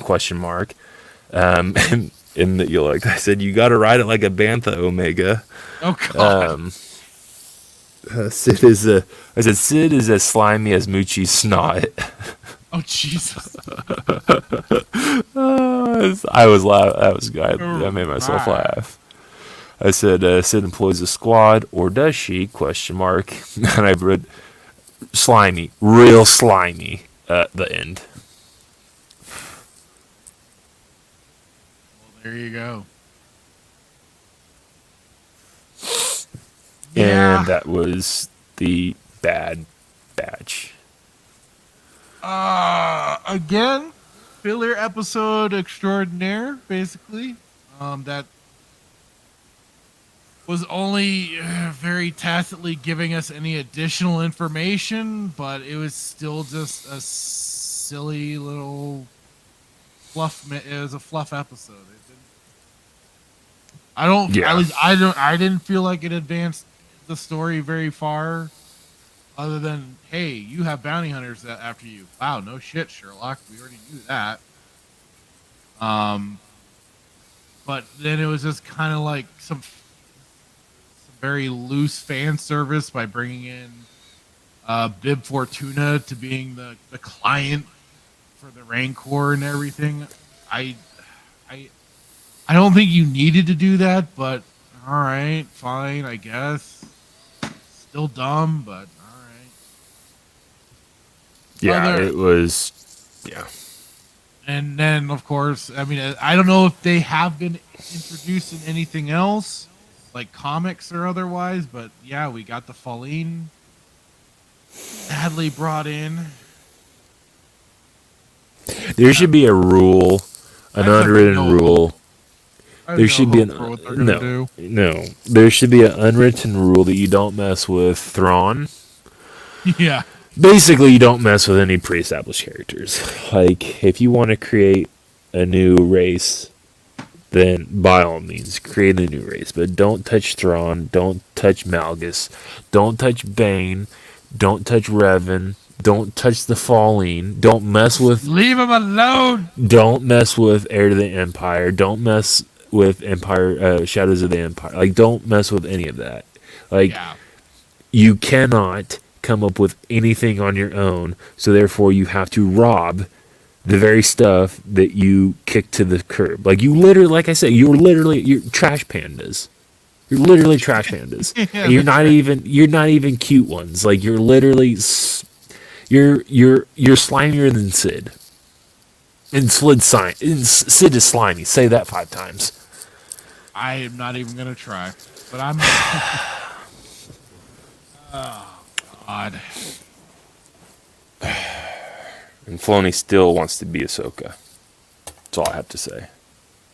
This episode, yeah, I agree. It's a filler episode. You literally, I feel like it.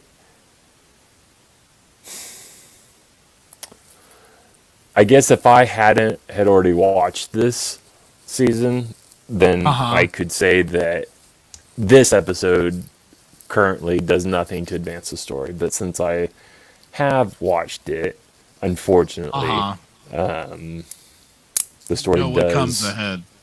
Yeah, but it's still like I still feel like you could have done without this story.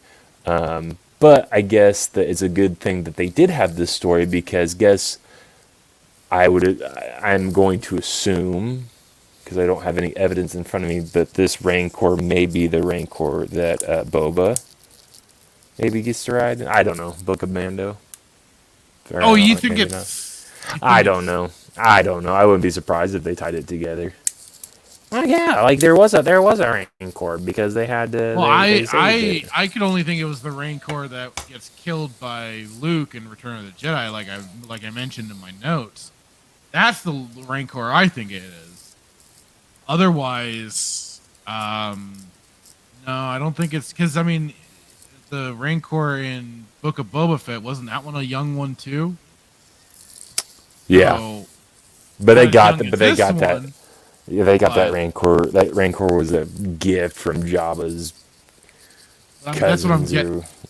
Yeah, wasn't it? I don't know. I think this is the one for the pit in Return of the Jedi. Personally, maybe we'll see. It dies regardless, so yeah. I don't know. We'll see. What's next week's episode? I can't remember. Next week's episode is called Decommissioned. On a mission to acquire valuable assets, the batch encounters smugglers after the same target. I have to pull up and see if I remember. I don't know if it was next week that Daviaso said he'd possibly join us if we also did episode 7. Because apparently that's one of his favorite episodes.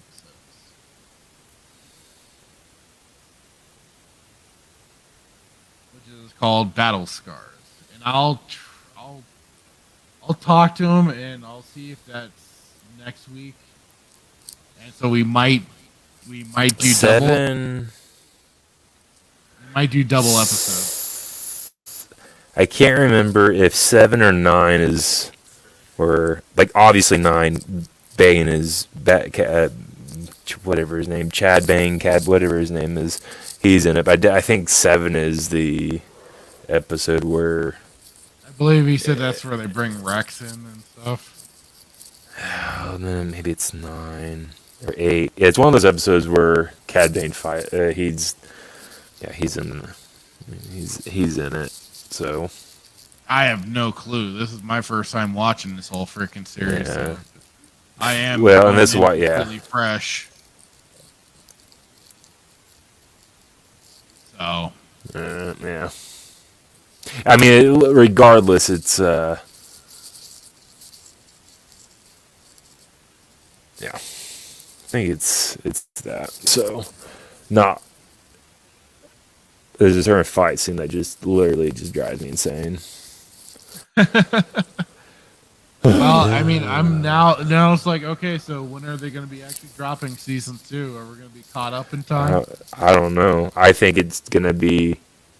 I think you bring up a good point. I think they think Andor is gonna bomb, and so they need a contingency plan. Well, so I think if they thought Andor was going to bomb, I think they would have kept it closer together. You think? But I think they want to make Andor more of an example of what I don't know, but I think they want that one solo so they can probably push out their own stupid, articles of when people start possibly people start disliking that series. Oh, they don't like the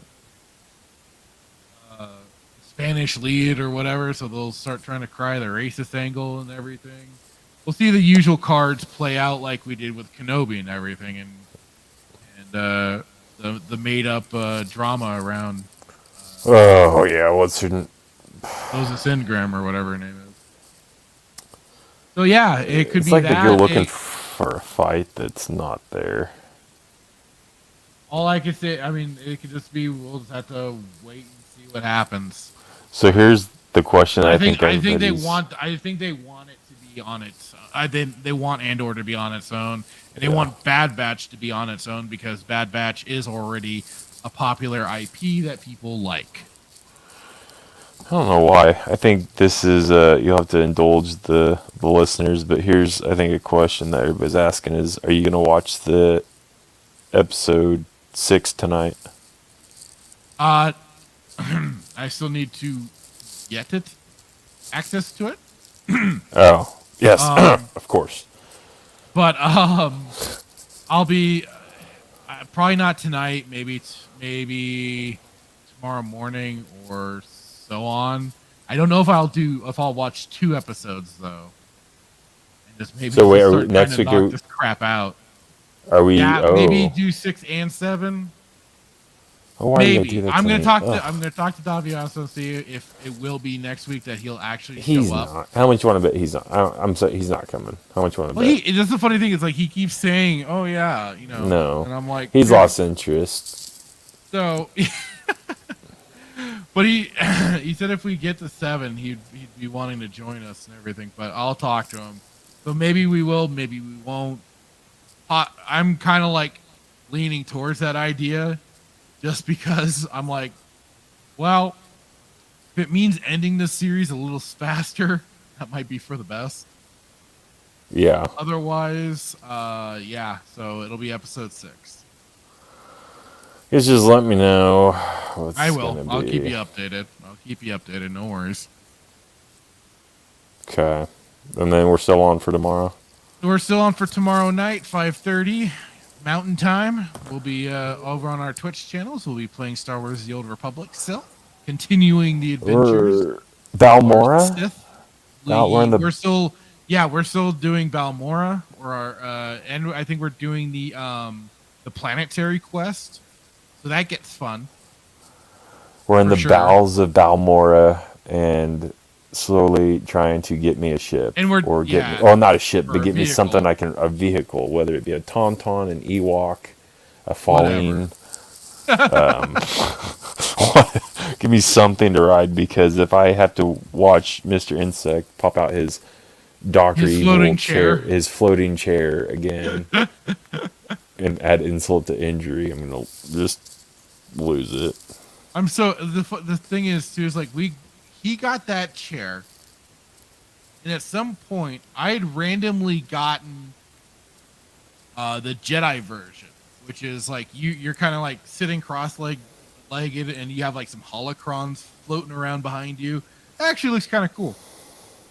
At the time, they weren't locking things to your account, so you could like reuse them and stuff for other characters.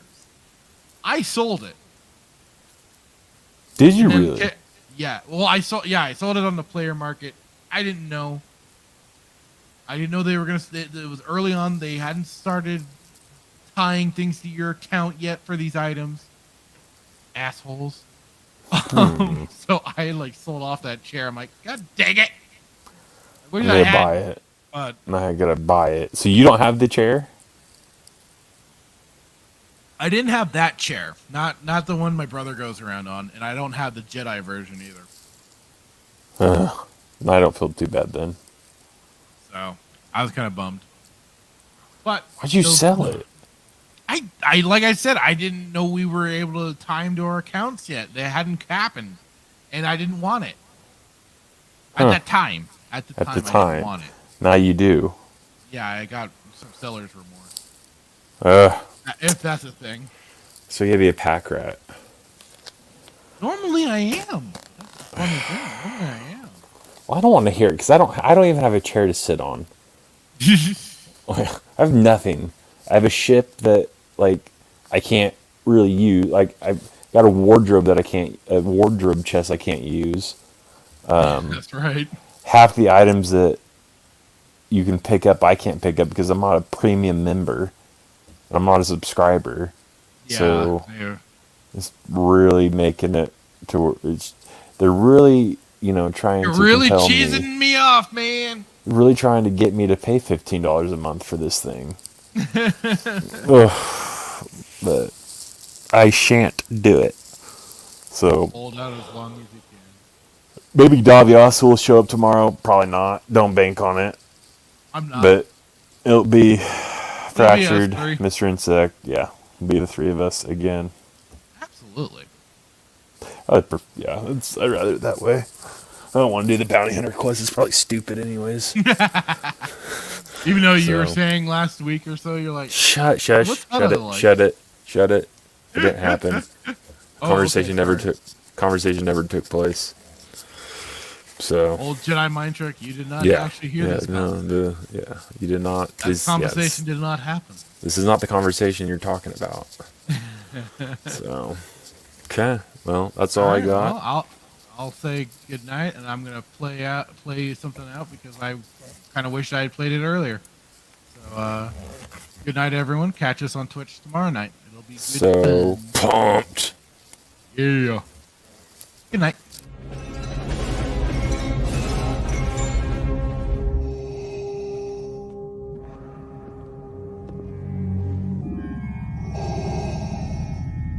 What is thy bidding, my master? Yeah, I should have known from the very beginning. From what you said. Yeah, when the mega powers were formed. Yeah, what you were out for from the very beginning. Yeah, you were after what was mine. I remember what you said. You can destroy the Emperor. Join me. Together, we can rule the galaxy as father and son. Yeah, that one was rough. Those words right there. Yeah, I got stuck, yeah, but I swallowed it anyway. Didn't like the taste, but I swallowed it anyway, yeah. But I remember the time when there was a conquistador out of the ring. The one that's so jealous that he can't stand it, yeah. Yeah, you came in there with your poses, yeah, but you made a big idiot out of yourself, yeah. And speaking of idiot things, what about that stupid idea? Did you forget that one? Think back. That right there sealed your fate. Yeah, that put the madness over the edge. But I'll tell you what felt even better, yeah, was in the dressing room, in the first aid room. Me being unselfish, yeah, said go ahead, do the thing, yeah. You won't steal my thunder, no.